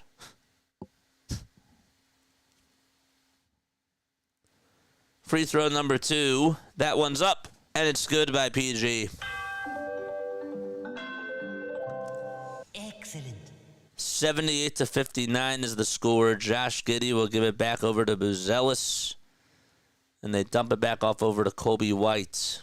White with a foul line J. It's blocked by Maxey and stolen by Quentin Grimes. Grimes back to Oubre. Oubre drives it downhill, makes the layup. And it's a 17-point game with 10 minutes and 45 seconds to go. Guys, we could have went to the game tonight for $3. $3. Oubre gets called for a kicked ball violation. I'm going to keep saying that. We could have went tonight for $3. Row 14. Buzelis with a little baby hook. Puts it up, and he puts it in. And the Bulls have a 19-point lead. I wonder how much, like, row 1 tickets would have been. Even if they're, like, $100. That's crazy. Oubre catches, puts up a three-pointer. And it's way too strong. 10 minutes to go in the third quarter. Giddey passes it to Buzelis downhill, and the reverse layup is good, and it's back to a 21-point deficit for the Sixers. JJ, I saved myself $3. Yeah. Maxey tries to drive it inside. Cries wolf to the refs. Giddey rebounded. That's his 11th rebound of the game. Buzelis another 3. That was Herter for 3, actually. And he hits it from the far corner. The lead has increased for Chicago to 24. Oh, this is nice that the Sixers at least are trying to get more so of a top 5 pick. That certainly does help. George at the top of the key again, dribbles towards the right side. Tries to dump it off to Drummond, and a foul is called. We could have went to the game tonight for $3. and had good seats. I've never seen that before. I've never seen that before, man.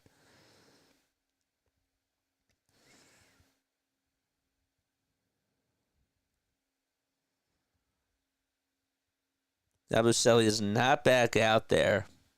Bulls just called another timeout.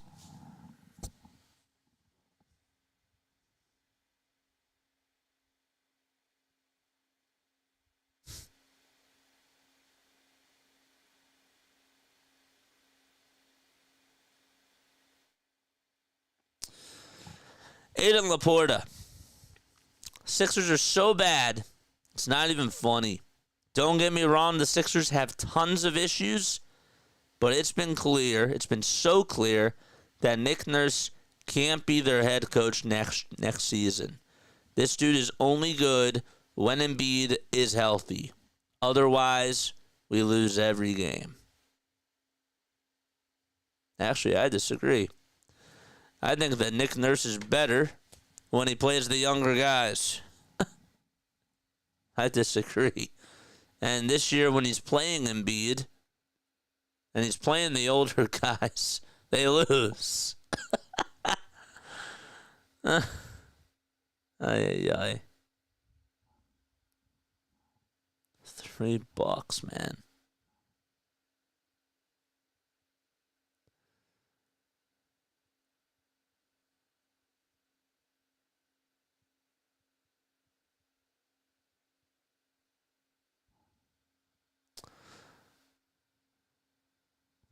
Wonder if Nick Nurse makes it the whole season. Good question.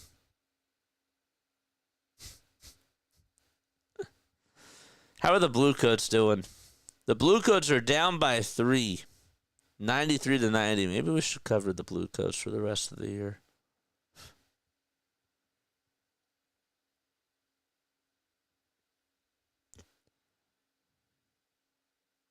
Dude, I can't believe that the Sixers, that David Roddy airballed a 3 and then hit freaking a Dembona on the head.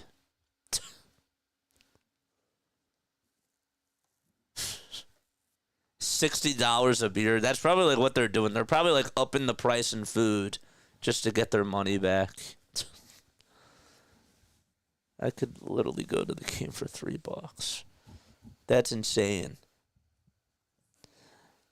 Honestly, as weird as that sounds, I might go to one more game this year if I could like try to get like a close seat, like in like row 10. Like that's row 12. That's like not even like on the second deck. Like that's row 12. It's $3. 85-61. Chicago leads it by 24. Bulls did have a challenge, and so they were successful with their challenge, of course. And Zach Collins goes up for a 2. It's blocked by Quentin Grimes. The second time he's fouled by Kelly Oubre Jr. Do you think the Blue Coats could actually beat the Sixers? I think it would actually be really close, to be honest with you. I do. David Roddy was on the Blue Coats. So, I don't know. Jared Brownridge would still knock down threes. Jerron Cumberland would probably hit some shots for them. He had 28 points. Because, again, the Sixers, all they do is they just leave the shooters wide open. And it's about, when you're playing defense on the ball handler all the time, somebody's going to get open. They can't guard the paint. They just can't rotate on defense. 87-61. George with a foul line, Jay. He connects with that one. 8 minutes and 40 seconds to go in the third quarter. Here's another 2 by Buzelis. Highly contested by Oubre and rebounded by Paul George again. George crosses over, spins, turns, looks to hand it off to Drummond, and Drummond misses a dunk, and he tries to put it back up and in, and he's fouled. I want to see where that contact was. I didn't really see a lot of content there, to be honest with you. Do I think the Sixers could lose to the Blue Coats? Dude, he wasn't even touched. Wasn't even touched. Where's the foul? Called it on Josh Giddey. First free throw by Drummond, and he makes the foul shot.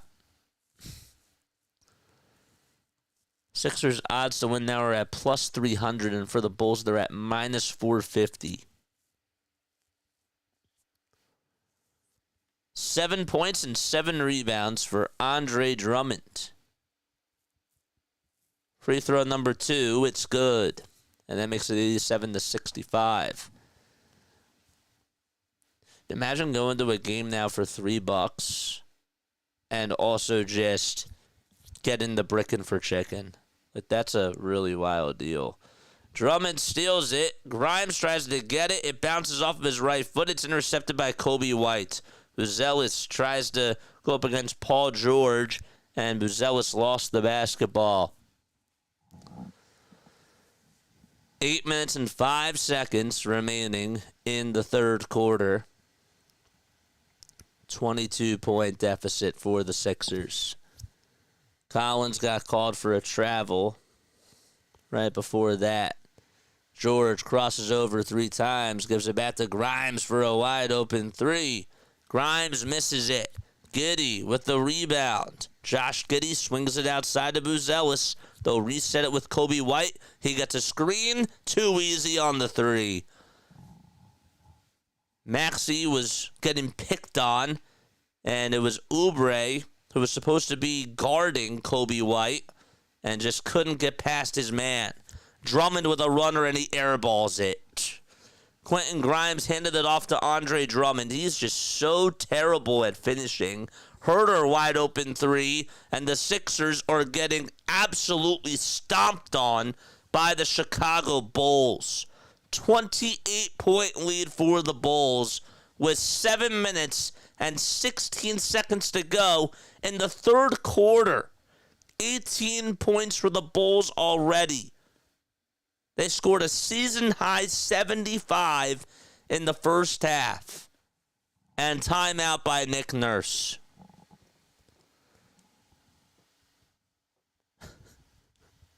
Drummond airballed a floater. What? Andre Drummond airballed a floater. Grimes airballs a 3, and it bounces on the head of Adem Bona.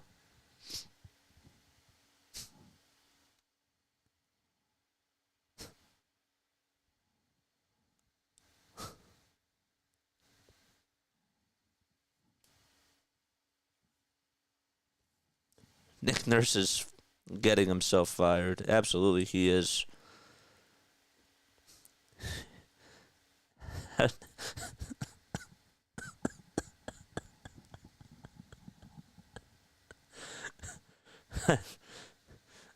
Paul George is patting Andre Drummond on the head. He airballed a runner.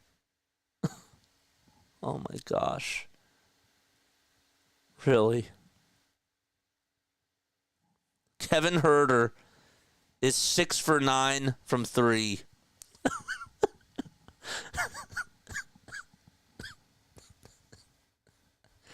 What is going on, man? This isn't even like watching college basketball. This is like high school basketball, honestly. Council with a 3-pointer. He can't hit it. And Maxey tried to get the assist. A 15-4 run by the Bulls. White dumps it off over to Collins. The starters are still out there for the Bulls. I mean, that's even more crazier. Herter's at the top of the key. Tries to find Collins down low. And Adem Bona touched it last. Well, Ashley would like to watch this. I would be laughing, says Jane. I am laughing. Airball's a runner. Laughing the pain, man. Laughing the pain. Giddey's on the perimeter again. Giddey with a nice pass over to Vucevic as he goes up for a 2 and he's fouled. Josh Giddey is doing behind-the-back passes, and he's just getting away with murder. 20 points for Giddey, 20 points for Herder. That's 40 points combined. First free throw, it's good. The Bulls could actually get 100 points with 6 minutes to go in the third quarter.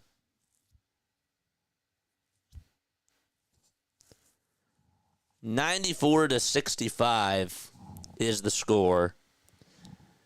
And the second free throw, count it, 95-65. Based on this season's lofty expectations, says Keith Pompey, what I'm watching tonight in the last few weeks is worse than the process.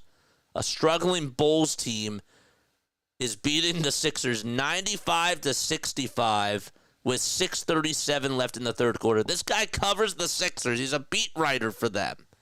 And yet he's saying this. Maxey, runner inside. He can't get it to go. Oubre tries to get the rebound. Tried to put it up. He can't get it either. Bona got the board. He puts it up, and he can't get it in. And it goes out of bounds. The look on Nick Nurse's face just says it all. Blank face. Everything. Who touched it last?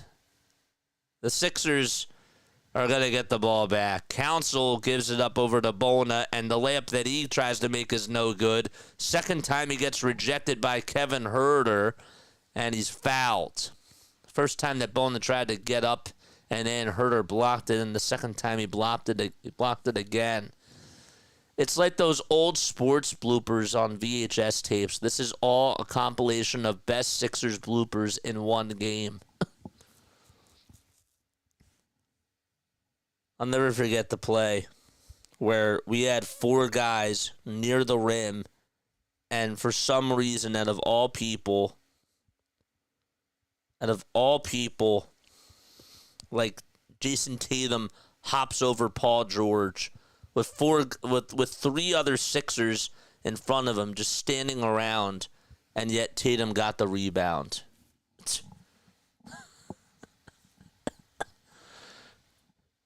Bowen is at the line for 2 free throws. The first one is good. The second foul shot, he knocks it down too.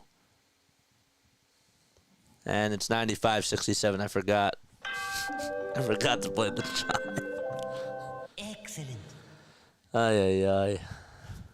Kobe White loses the ball, gets it back over on the corner, gives it back to Vucevic, and now Herder will hand it off over to Josh Giddey. Giddey gets another foul. It's a Dem Bona. Whistles flying all over the place.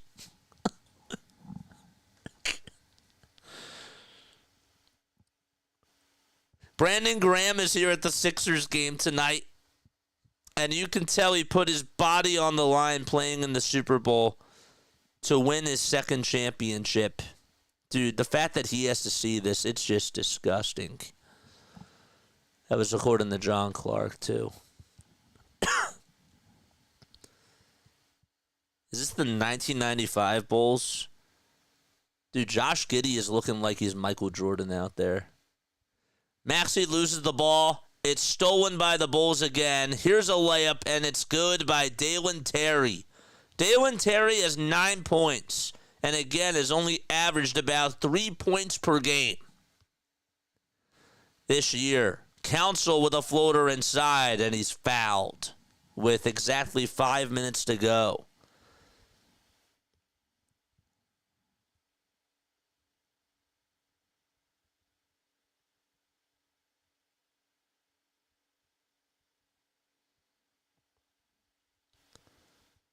Jared Butler is coming in for Tyrese Maxey. The worst loss that the Sixers ever had,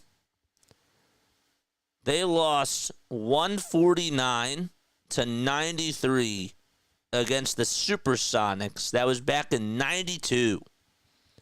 So that was a 56-point margin.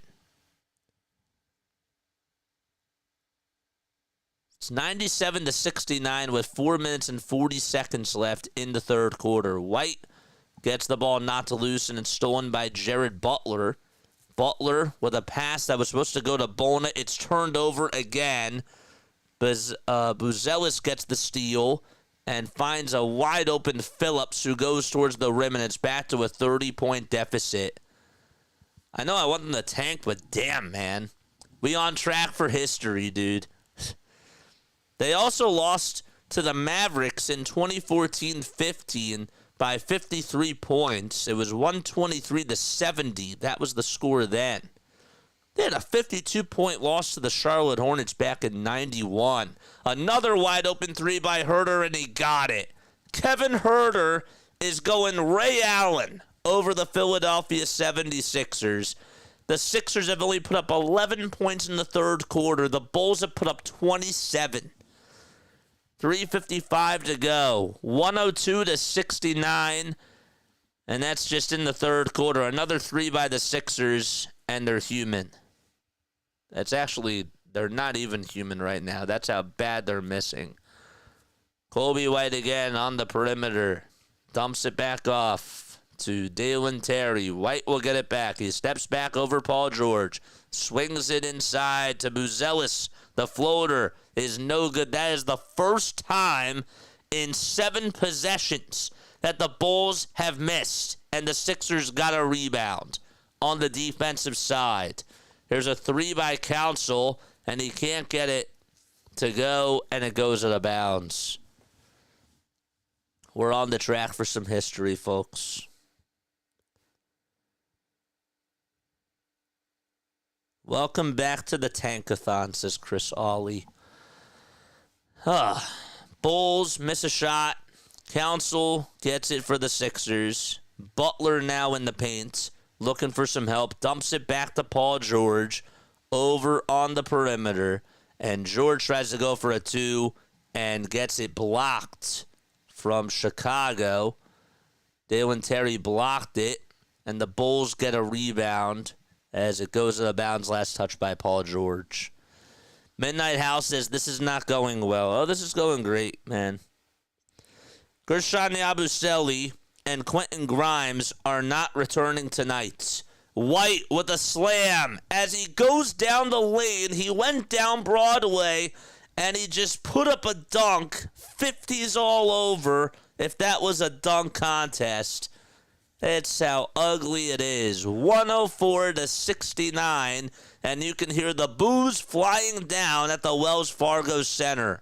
Council loses the ball, goes out of bounds, and the Bulls get the ball back again. Kobe White just went down the lane and threw it down over Kelly Oubre Jr., and there's a fan who is with their son who just puts her hand on her face and just shakes her head. White for 3. Got it. 36-point deficit now for the Sixers. 38 points. And Oubre cuts it back to a 36-point deficit. Are you ready now for baseball?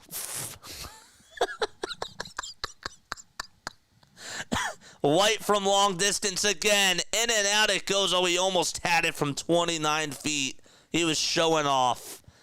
Huerter gets the offensive rebound. Kobe White goes down the lane. Floater is up. Rejected by a Dembona. That was a nice block there.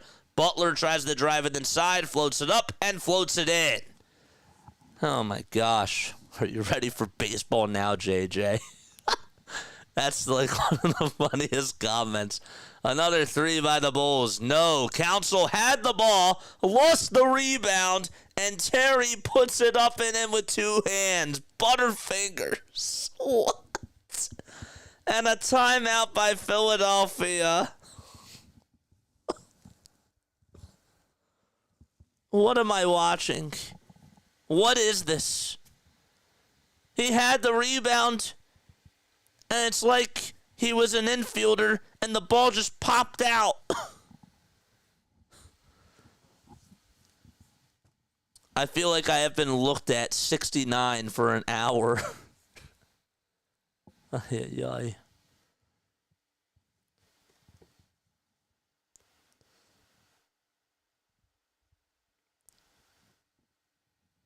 Loud boos, says John Clark. This is a mess. Real stat, Keith Pompey says, the Sixers fans have booed their team more times tonight than it has made threes. They've booed them 6 times. Or sorry, they've only made 6 threes tonight, and they booed them more times.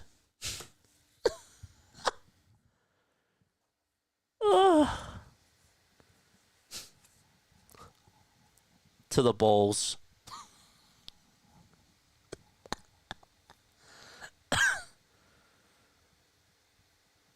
High IQ play.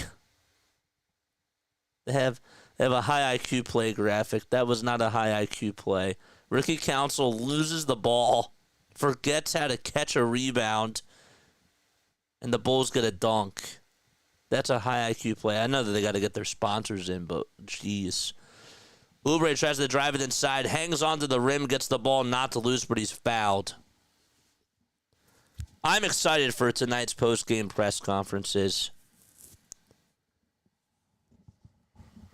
We still have another full quarter to play. I just want to know if they're going to break the record. This free agency, I will be taking my support to another organization, says O'Gluffy. 109-73. Oubre's foul shot is good. Oubre has 16 points and 8 rebounds, but none of this matters, man. None of this matters.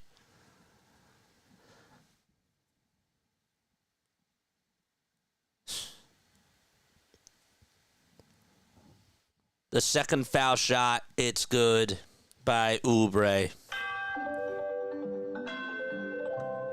Excellent. Literally, Romp just said what you just said, Neil. Nick Nurse might actually get fired after this game.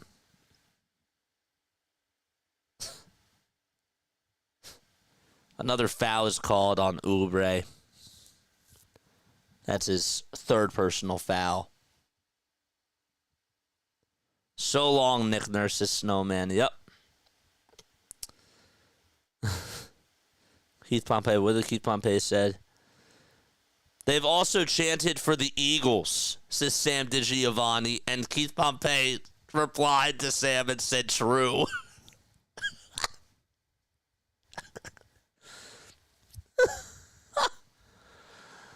So long, farewell, auf Wiedersehen, saying goodbye. We have a foul away from the play from Kelly Oubre, and Kobe White gives the Bulls 110 points. And folks, we're not even in the 4th quarter. Daryl Morey, so long to you too. Yep. White gets the ball back, spins, turns, goes up with an elbow J, and connects in the face of Kelly Oubre. Na, na, na. Na, na, na, na. Hey, goodbye. That's a good comment, too. Walker tries to drive down Broadway, throws it away. He had a wide open lane, and he throws it away. Herter with an alley-oop pass, and it goes up and in by Phillips again. Walker had an open lane, just threw it away right behind him. And it's now 112-75. There's an and one opportunity as well from Jared Butler, because Butler committed the foul. This is historic. I want to see how this ends, man. 113-75 as the foul shot is good by Phillips. They actually didn't even count the alley-oop. They said that Butler committed the foul before the shot went off. I don't understand how that occurs. Jeff Doughton comes in.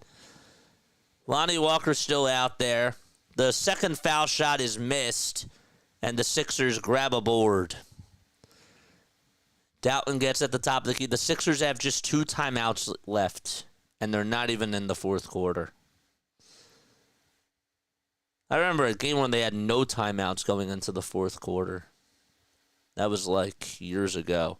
Oubre tries to drive it inside, and he's fouled with 3.7 seconds to go in the third.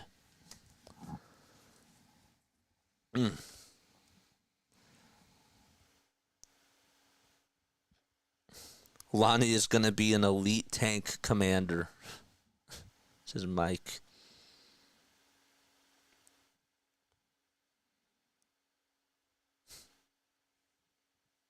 Crazy. NBA Central, who is like a mockery of NBA Central, they come out with like memes and like jokes and like whatever. They say breaking right now. Joel Embiid has announced his retirement after this deficit. 113 to 76 of the second foul shot is good. So Oubre knocks down the second foul shot, and we have another foul committed right before the ball's inbounded. And it's on Kelly Oubre. That's his 5th personal foul, and he just tripped up. He tripped up Dalen Terry. Banged knees with him. Ouch. That's got to leave a mark. This team's so weird, we might only lose by 10, says O'Gluffy.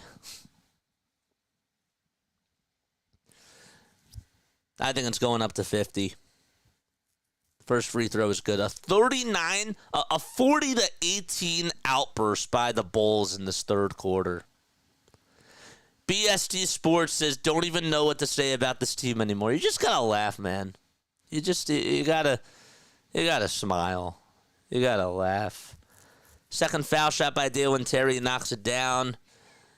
And the Sixers go up with a 3/4 court shot from Lonnie Walker. He airballs it. And the third quarter is over. Through 3 quarters, the Bulls have spanked, they've murdered, and they have mollywopped the Philadelphia 76ers, who trail by 39 points. That's the largest deficit that they've had through 3 quarters this year. And we go into the fourth.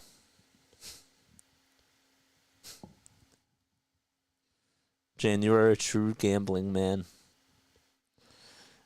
I don't even want to do trivia tonight. I just want to see any more. I just want to look at this. The third quarter has ended, says Paul Hudrick.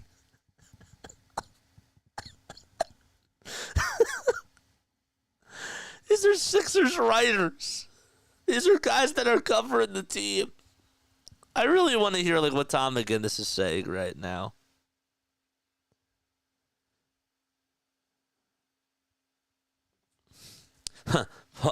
Jolly. If you guys watch Paul Jolovitz, man, love listening to Jolly on 94 WIP. He says, if anyone actually bet our Sixers as a favorite this evening at a casino sports book, was the teller able to avoid hitting their head on the ground after they fell over while laughing? I hope so. Ugh.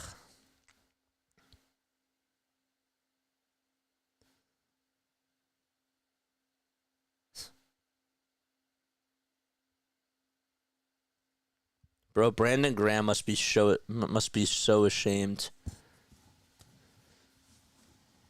I think we might try to go to a game for $3 and sit in row 12. And to think that I gave the Bulls 108 points for the game. Ay, ay, ay. John, what's going on, man? 40 to 18 is wild. Good day, JJ. This Sixers team this season is very disgusting. I'm very disappointed watching here from Davao City, Philippines.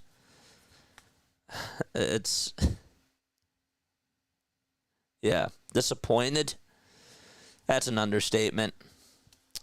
BST, what do I want to see this offseason? I want Daryl Morey fired.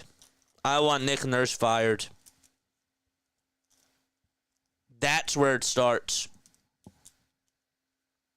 That's where it starts.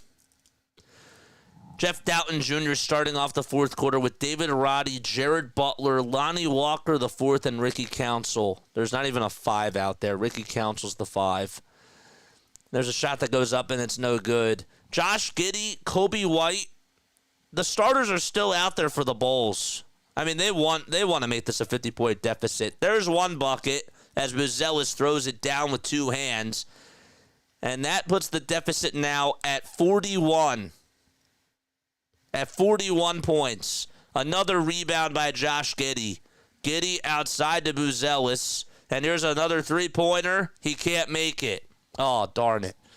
And Lonnie Walker gets the miss. Just kidding. I was joking about that.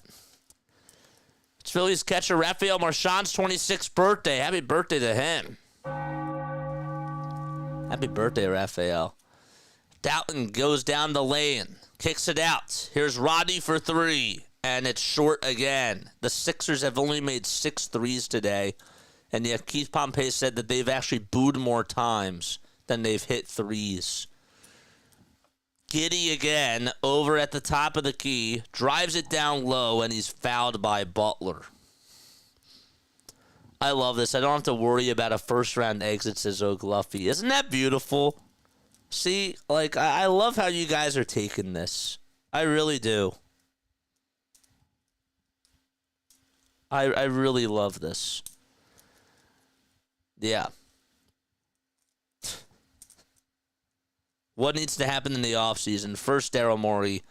Actually, Nick Nurse needs to be fired tonight. Nick Nurse needs to be fired tonight. And Daryl Morey, I think, has to be fired tonight, too. If I'm Josh Harris, I'm firing the both of them after this game. 2 free throws are good by the Bulls. That makes it 119-76. Largest loss the Sixers have had is 56 points. And right now it's at 43. Sixers have not even put up a point in this fourth quarter. White over towards the rim, tries to lay it up and then can't get it. Collins with the little Euro step, he got it. So the deficit now is at 45. Butler on a drive to the basket. Kicks it out to David Roddy. Roddy goes down the lane, tries to make a layup. No whistle was called. It looked like he was fouled, but the Sixers honestly haven't even deserved anything like that. Watch them get bricking for chicken. Dude, I went to a... Dude, imagine like what the people were going to say after this, the people that were there. Like, I was at this game where I only had to pay $3 to sit in row 14, and I got bricking for chicken. David Roddy got a technical foul, and the free throw is up and in. A technical foul. 122-76. The refs want them to lose by 50. They do. They want them to lose by 50. Sixers have gotten outscored in the second half 47-20. Vucevic, another 3-pointer. Can't get it. The ball gets volleyballed into the hands of Jared Butler. Butler to Council. Council spinning, laying it up, and laying it in. We will make it 80. 80 points before the Bulls make it to 150. 9:29 to go. Sixers going to steal. It's Andre Drummond. Butler to Council, and Council with a layup, and he knocks it down. And the Bulls are going to call a timeout with 9 minutes and 22 seconds left. They cut the deficit to 42 points. Billy Donovan called a timeout with the Bulls up by 42. I would like to file a complaint, says Austin Krell.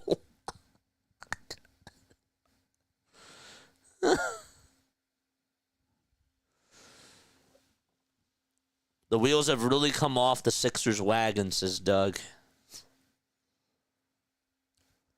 Well, at least the Bluecoats fought hard tonight. They lost 121-117.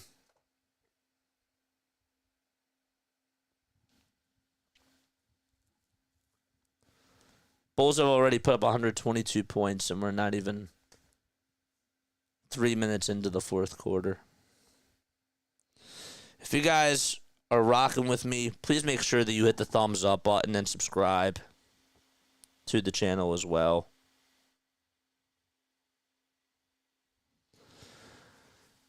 I think this is really great. I'm actually having a really good time on here tonight. I hope that you are too. We have them look like the 1995 Bulls. Does the basket have a cover?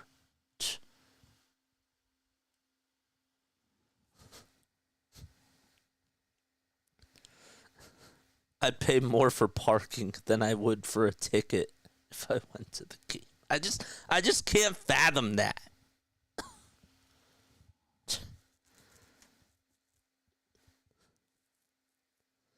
DJ Eastwood. Ricky Council with the layup to cut the lead to 42. Timeout Bulls to stop the bleeding. Here comes the Sixers. All in caps. It's not hard. They know who is a bad free throw shooting. Just get in the bonus and foul that guy and watch him miss two for the fans. For the fans. On February 7th of 2025, RP says, Daryl Morey says all you have to do is squint a little, in quotes, to see that the Sixers can still win the championship. Ever since he said that, the Sixers are 0-7. And this was made as the Sixers lost to the Pistons, the Nets twice, the Raptors, and the Bulls. 122-80. The timeout is over. The Bulls have the ball. Buzelis with a foul line. Jay got it. Back to a 44-point deficit. Drummond again over at the top of the key. Gives it back to Jeff Doughton Jr. Doughton now at the foul line. Goes up with a floater. Can't make it. Giddey with a rebound. Josh Giddey has 16 rebounds.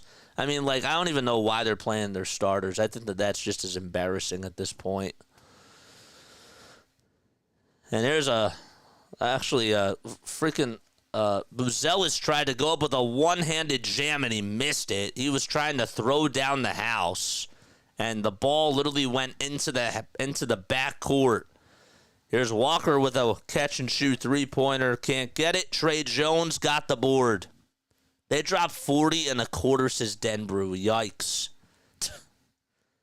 It was only $3 to go to the game tonight, Denbrew, if you wanted to sit in row 14. Another three by Buzelis. Got it. 47 points with 7:55 to go. 127-80. Lonnie Walker, the fourth, at the top of the key again. And he'll dump it off over to Doughton Jr., or Jared Butler, that is. Butler spins, goes down low, goes up with a little layup, and hits the how do you do. There were $3, Denbrew, for just row 14.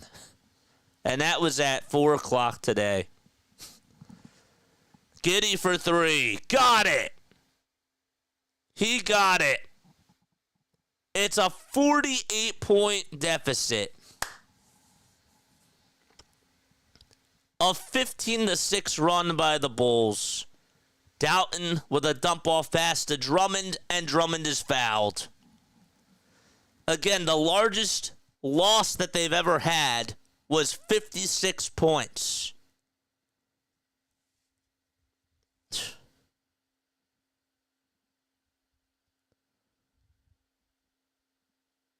In recent history, they lost by 53 to the Dallas Mavericks back in 2014. Yeah, I mentioned that, Scott. Yep. I'm happy that you were on it, though, too. I mentioned that before. before I even re-mentioned it now. JJ, all I can say is one word. Wow. We should get more subs for doing this. I'm sorry. This is historic. This is iconic, man. JJ, when did the playoffs start? You mean the draft?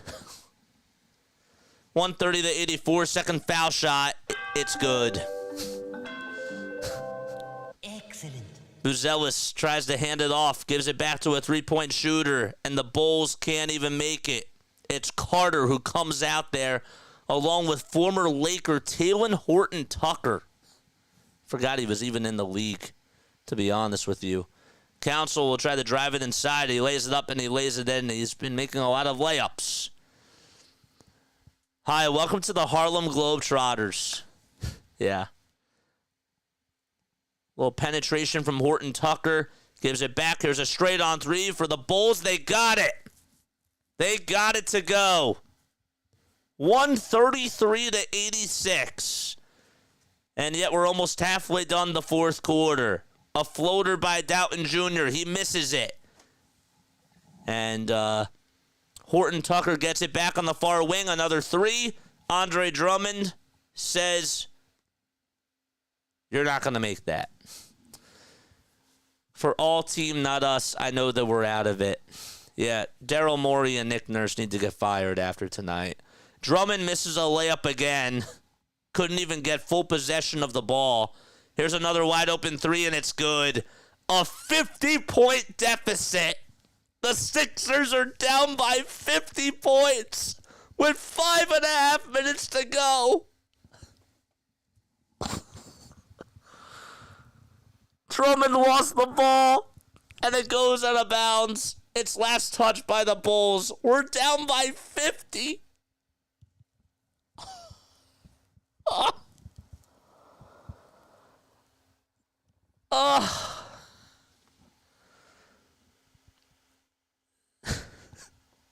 Twitter's going bonkers. Thanks for joining in. In case you're just tuning in, the Sixers, you heard it, are down by 50. Walker cuts it to a 47-point deficit. And I think I also just heard a boo after he made that three. Walker, another three. It's short. Rebound by Council. Council's shot is up and can't hit it. Roddy gets the offensive rebound, and he puts it back up and puts it in. 7 more. 136 to 91. There's a shot that goes up and a foul called on Doughton Jr. This is worse than the process, says RB. Don't forget to like and subscribe, man. Oh boy, is there a lot to say after this. 50 points. 137 to 91. Write this one down in the books. Where were you on February 24th when the Sixers played against the Bulls and lost by, at one point, 50 points? 4:40 left in the fourth quarter. Walker gets it again at the top of the key. Wants to try to cross on over. Gives it over to Council. Dalen Terry, Jalen Phillips, Talen Horton-Tucker, Javon Carter, and Trey Jones are the 5 players for the Bulls. Council on the drive again. Tries to put it up, but he's fouled. This is Freak Nation. This is freakish behavior. We got 17 people tuning into this. This is freakish behavior. It really is. They were singing Fly Eagles Fly. First foul shot, it's good. Jared Butler comes back in for Jeff Doughton Jr. What the heck is going on? You're tuning into the Chicago Bulls. They were up by 50 points at one point. 138 to 93. The deficit's at 45. Come on, man. Carter goes inside, kicks it out. Here's a three-point shot. It's off the mark, and Lonnie Walker grabs the rebound. I'd rather watch the rainfall down at Baycare Ballpark than this. Another three for the Sixers, and David Roddy will make it a 42-point game. It's 138 to 96. Carter drives it inside, throws it away. Roddy gets the steal. Roddy's going to solo it. Didn't even want to dunk it. He laid it up and laid it in. Deficit back down to 40 points.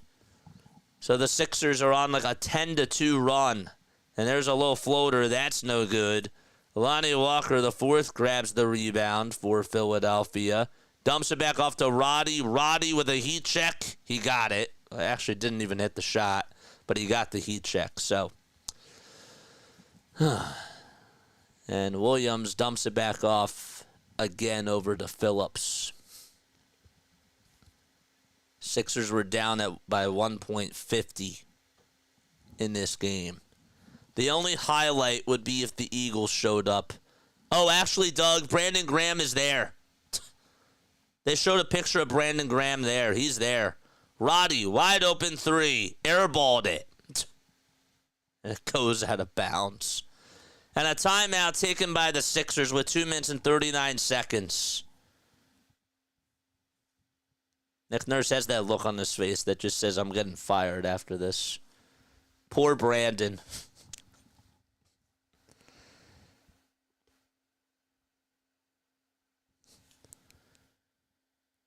Sugarcoating. In it right now, says Amy Fadul. Mark Jackson and I will discuss what we saw on the post-game show. How do you... Oh, my gosh. What's going on, Phil? He says NBA Central. 138 to 93.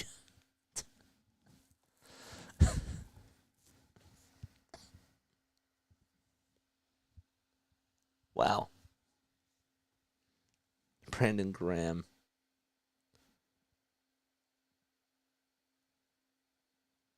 Sean Bernard, they are a dreadfully bad basketball team in just about every single notable area. Again, there have been more boos in this game, plus Fly Eagles Fly chants, rather than three-pointers that have been made. There have really been more boos over threes. The Sixers are 8 for 37 from three.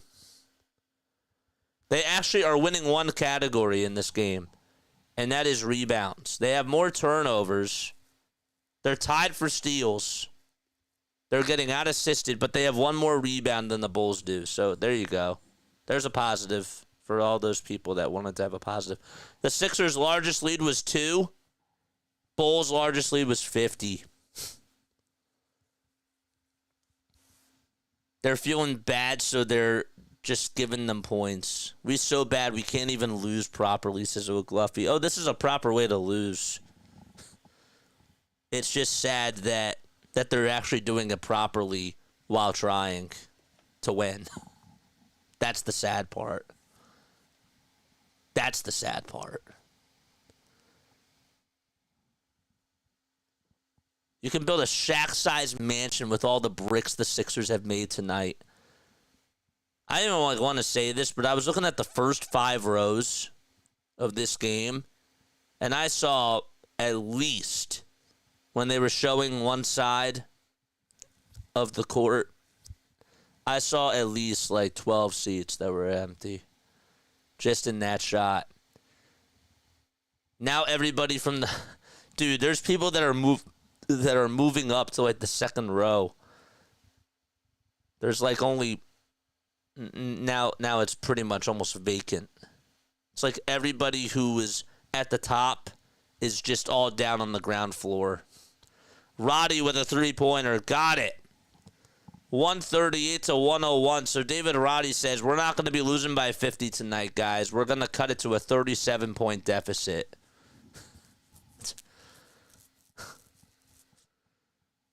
And had Bona trips up another Bulls player. What in the world does Nick Nurse even say in this post-game press conference? I want to hear it, man. I don't know about you. I'm staying on for this press conference. We made a 3, and we finally got to the century mark, guys. Finally got there. And we're actually outscoring the Bulls in the fourth quarter. Another foul issued on the Sixers.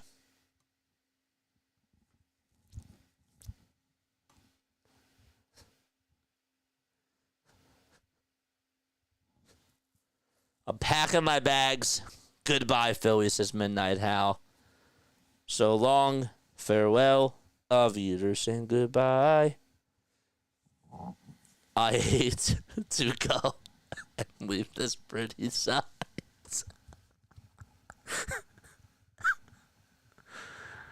139-101.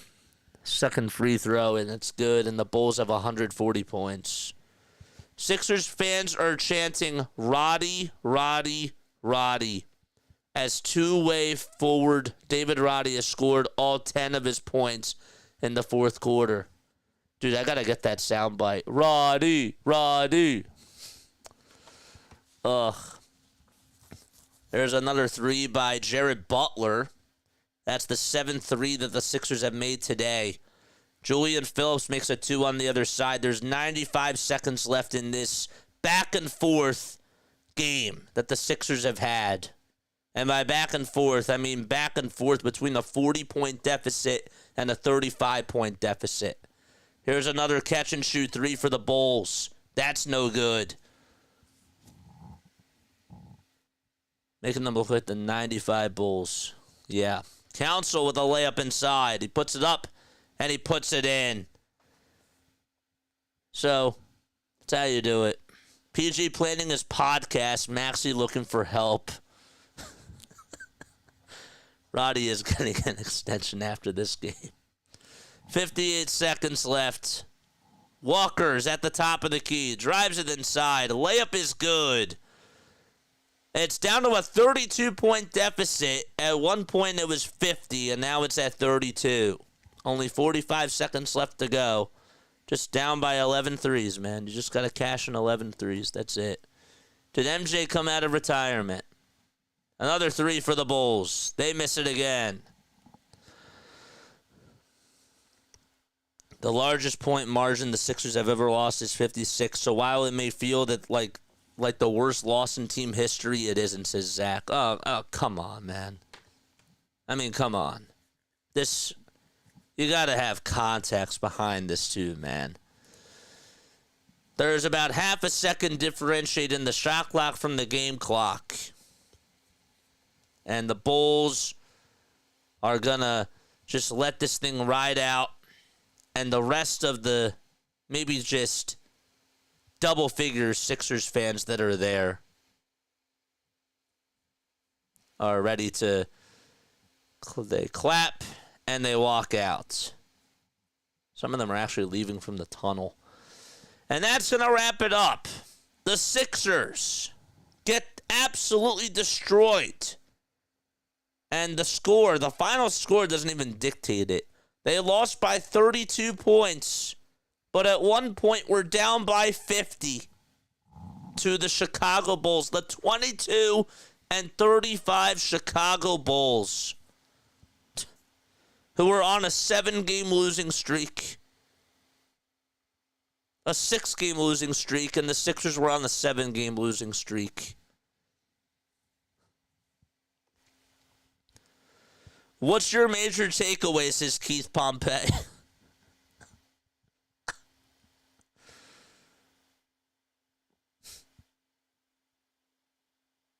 Ace Bailey, you are first on the scouting list. At the half, Nurse stopped drawing plays and started writing his resume, says Oak Luffy. I cannot wait to hear what this man has to say in his press conference. I'm staying on for this. Andre Drummond and Kelly Oubre both having player options is sub suboptimal. Okay, all right. Let's get into thoughts, right? Let's actually talk about this. Okay, if there's all right, Keith wants to know what we learned about this game. I learned two things about this game, and that is that Daryl Morey and Nick Nurse, after this terrible performance, deserve to be fired. Like, they literally just fired themselves after this game. I'm calling for their jobs right now. This was an absolute disgrace. Sports Talk Radio tomorrow is probably going to be at an all-time high for Philadelphia 76ers content. It really is. I cannot wait to listen to what Mike Missinelli and all these other people on the airways have to say about tonight's game. This is honestly where we need the media to do their job and go at these guys with hard questions, because that's the plain truth. Where do we go from here? It's bad. It's really bad. The media needs to be doing their job, asking the very hard questions, because that's the right thing to do right now. You were down by 50 points to a team that was 13 games under 500. I'm not even exaggerating, 50 points. You were legitimately down by 50 points at one moment in time in the fourth quarter. And if they actually kept in their starters, the Bulls, the Sixers probably would have lost by 75.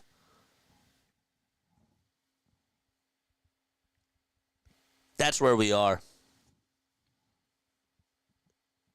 That's where this team is. 2.5 games out of the final play-in spot. This is rock bottom.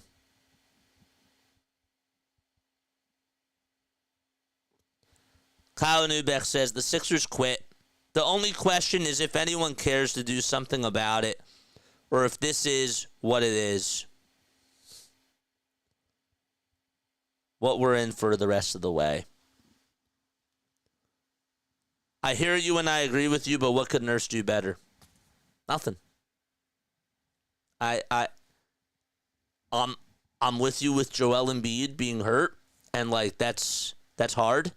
I understand, but when this team was undermanned last year, I will never forget, we were down by 26 at the half against the Pelicans, and Nick Nurse, again, you could just tell that with what he was drawing up, he was going out there, and the players were believing in him, and they were fighting. They were scrapping for loose balls.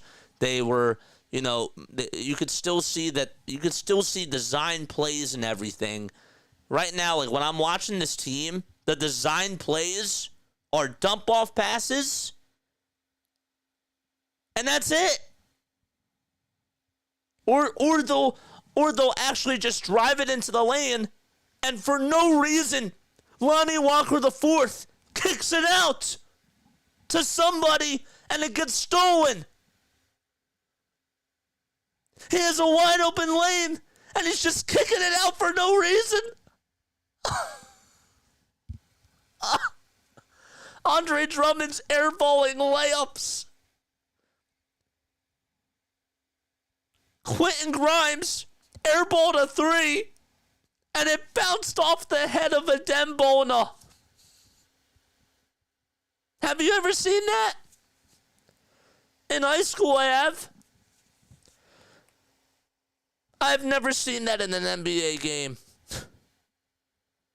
I also never seen Andre Drummond miss a wide open dunk the way that he did, and yet he got fouled. According to the ref, there was no contact.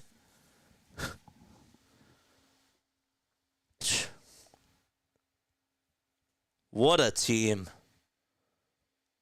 What a team. Shaqing the fool for the whole entire Sixers game. Oh, yes, you do.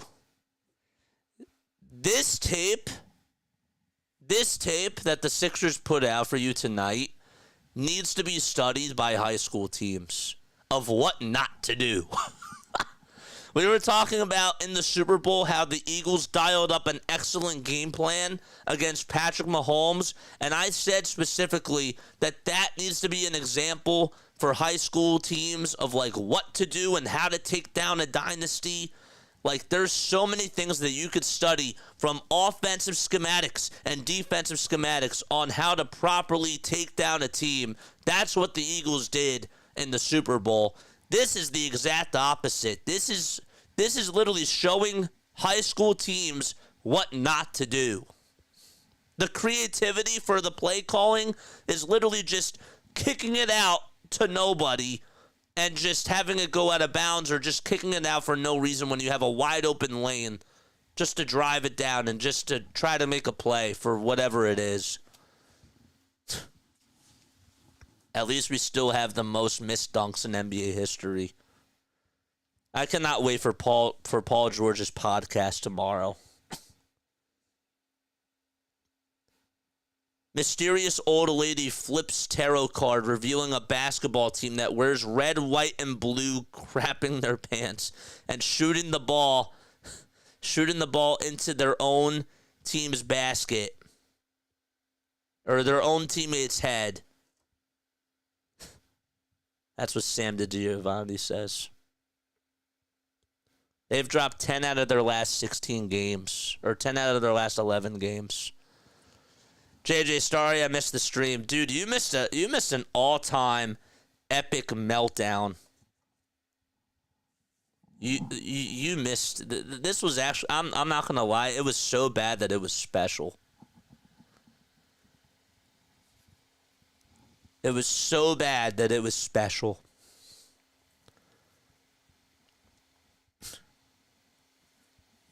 After tonight's game, Josh Harris needs to show up to the press conference, and he owes the fans an apology.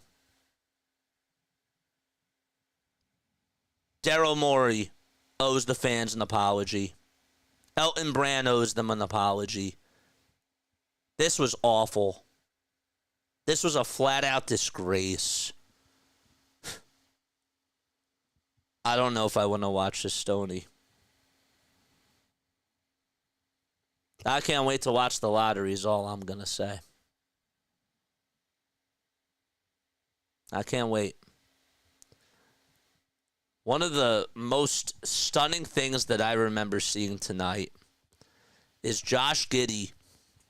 I wish I had the film. Josh Giddey got triple teamed at one point in this game. Josh Giddey was like Joel Embiid back in 2024. At one point in tonight's game, he had to get triple teamed. The Sixers went to a lineup where their 5 was Ricky Council IV, and their 4 was Paul George.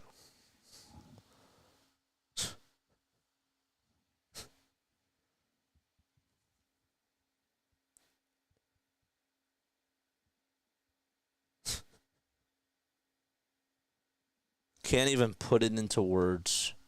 Really. I'm waiting for this post-game press conference. I am dying to hear what the head coach has to say.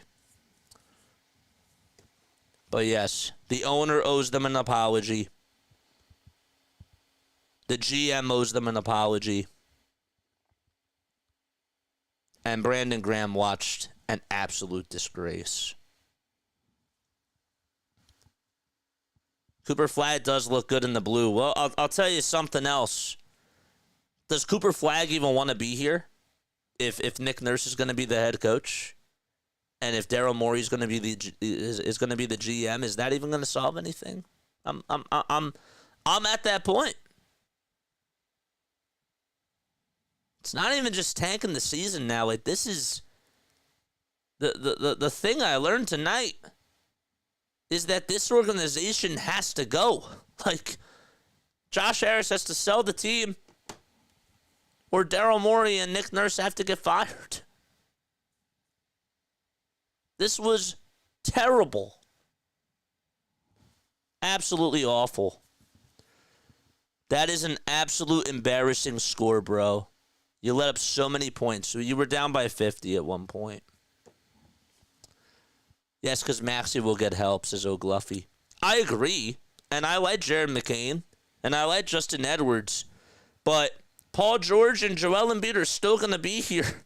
And you're still going to be financially tied.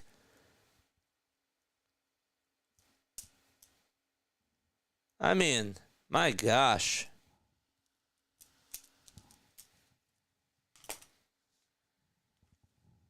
Golly.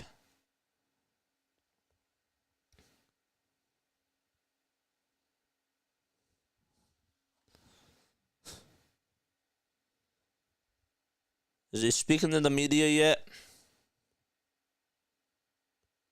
If you squint your eyes, this team can still win a title.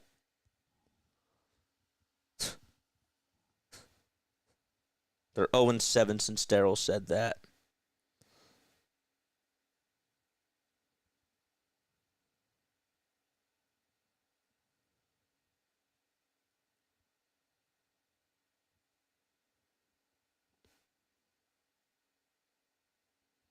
Ace Bailey, you're the first on the scouting list.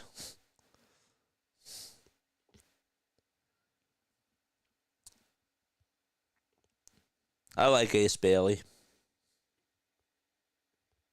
I would actually take Ace. I do.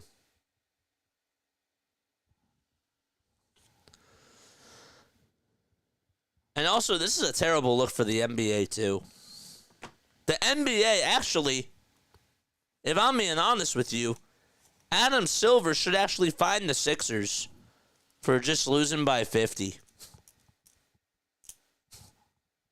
For being down by 50 at one point.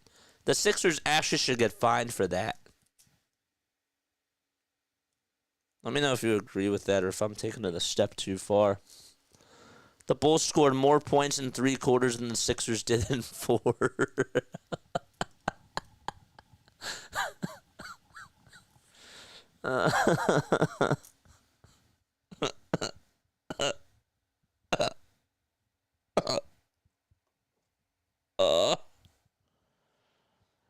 Pain.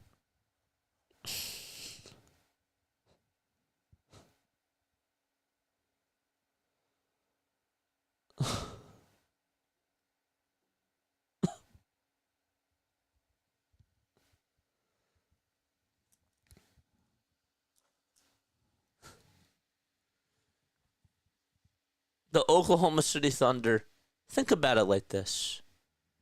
You were down 50 points to a team that was 23-35. That team, when you look at their NBA standings and you see how they're doing, first of all, they were missing Lonzo Ball. They were missing Nikola Vucevic. They were missing, they traded their star player, Zach LaVine. And you were down by 50 points to a team that is 5th to last place without their 4 best players. 50!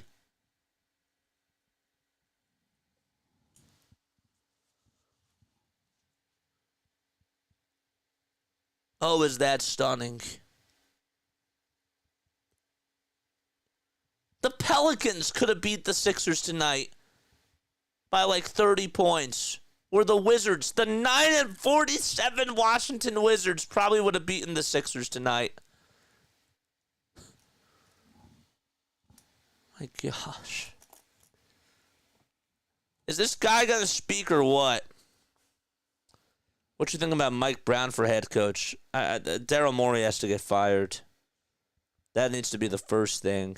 Mike Brown, sure, that's cute, that's great. But Daryl Morey needs to go.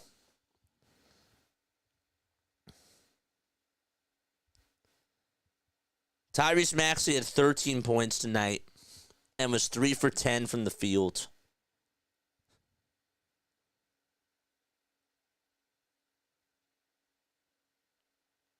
And that, my friends, is how the Sixers are pretty much going to end the season. No play-in tournament. Nothing. The race for ace. Capture the flag. Capture Cooper flag. Or the race for ace, Bailey. Either one. Either one. It's like we can't even beat the Nets, and they had the same record as the Sixers. Dude, we lost to a tip back to the freaking Brooklyn Nets. We've become such a laughingstock. And I'm still waiting for Nick Nurse to speak to the media. I'm sure that he's probably getting talked to from the owners and stuff. It's really weird. I feel bad for Maxey. Mike Green's here. JJ, sorry about tonight. This team owes these people their money back. It was only $3, Mike. It was only $3 to go to the game tonight. And yet they still probably owe them those $3 back. Mets just made the trade. They acquired Alexander Canario from the Cubs.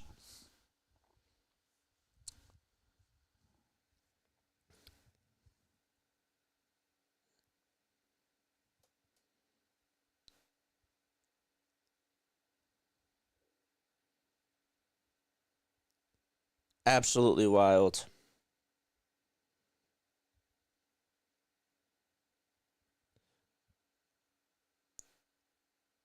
Nick Nurse, here's one quote. The overall vibe was really poor from the start.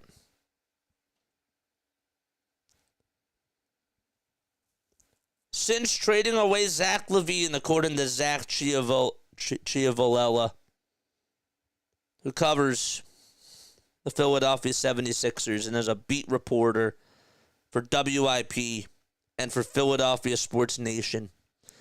Since trading away LaVine on February 5th, the Bulls owned the NBA's sixth worst offensive rating, which was 110.5.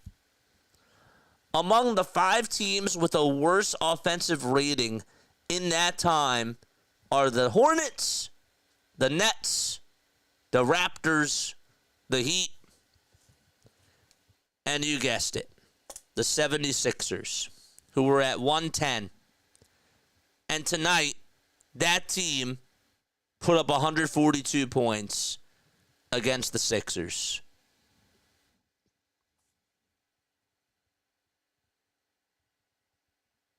The overall vibe was really poor from the start. What a great quote, Nick.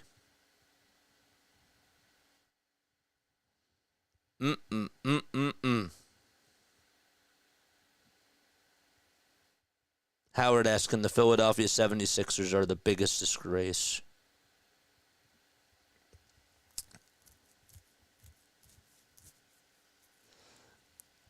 I don't like to hear this.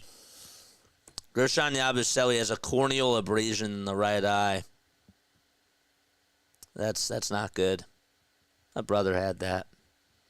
Nick Nurse said that the other eye was worse, but hard to tell if that was a joke or serious, is Austin Krell.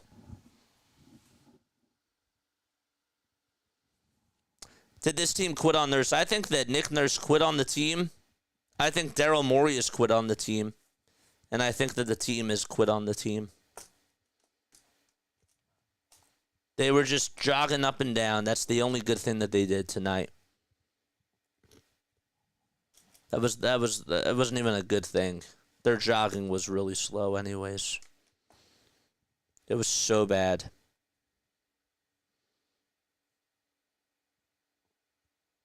I don't like that Guerschon has a corneal abrasion. That's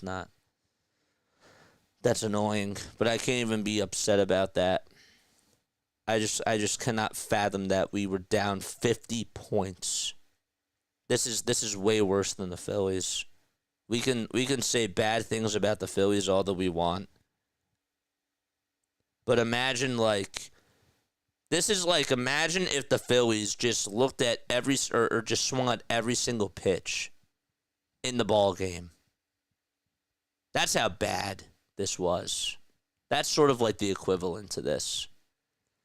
They have to swing at every pitch, and they have to like give up like 5 homers and 7 errors.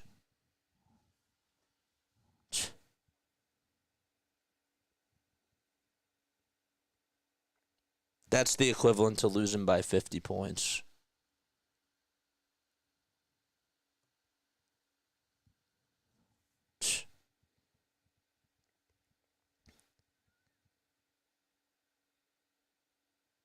I covered the process, Sixers, says Derek Bodner. I have experience in these matters. This is a freaking tanking masterpiece on display in South Philadelphia.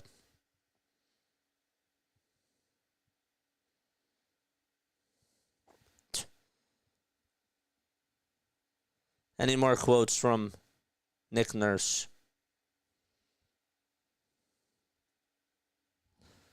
Anything else? Let's see.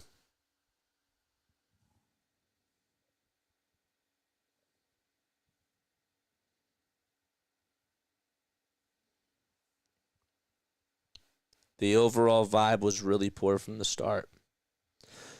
I'm actually disappointed in the media. Nick Nurse said several times, okay, here we go. Nick Nurse said several times post-game that the Sixers need to, quote-unquote, be professional. Called tonight's performance, quote-unquote, very, very disappointing.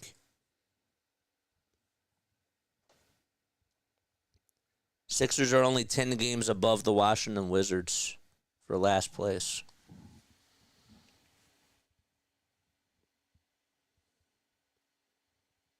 Be professional.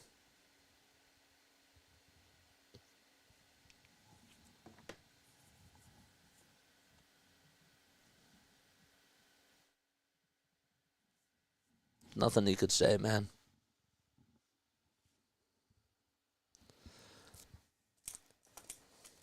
Our thoughts and prayers go out to you, Asia. I read your comment yesterday. I read your comment today. I hear you. I'm telling you, like, we're all here for you.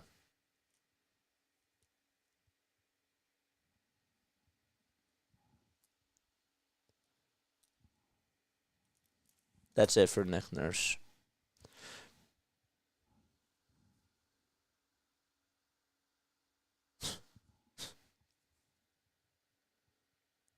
Anything else?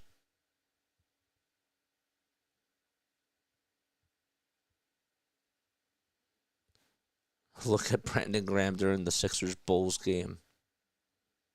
He's like sipping on his soda.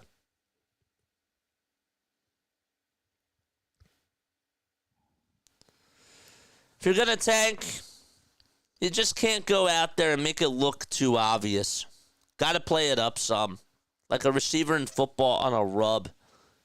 You've got to sell a little. And you know what's really embarrassing? What's really embarrassing is that the Bulls were still playing their starters in the fourth quarter. At the very start.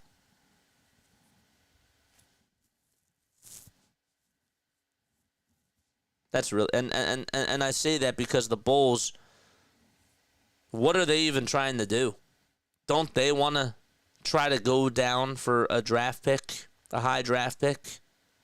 Like, why do they have their starters out there in the fourth quarter if they're trying to lose games too? Like, it just, like, they can't even. They're losing, but yet they can't even lose properly tonight. They won by 50. They couldn't lose properly that they won, that they were at one point up by 50.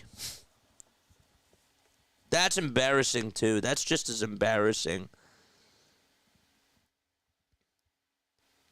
I want a no-name 37-year-old assistant for some good organization's bench.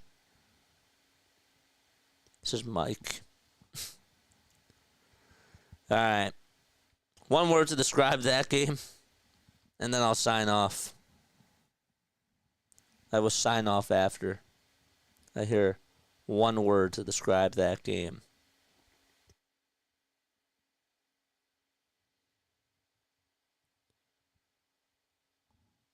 Three big takeaways: shut down Embiid and George, and fire Daryl, and fire Nick Nurse. The Heat are 1-6 since they traded Jimmy Butler to the Warriors. And the Sixers are 0-7 since Daryl Morey said squint a little bit. Just got to squint. This is a championship team. Just got to squint.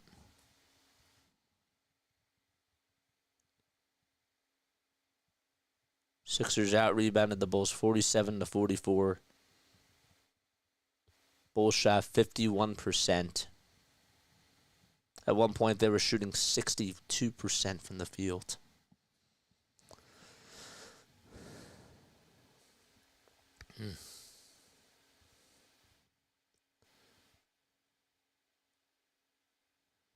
Among the things that Nick Nurse said,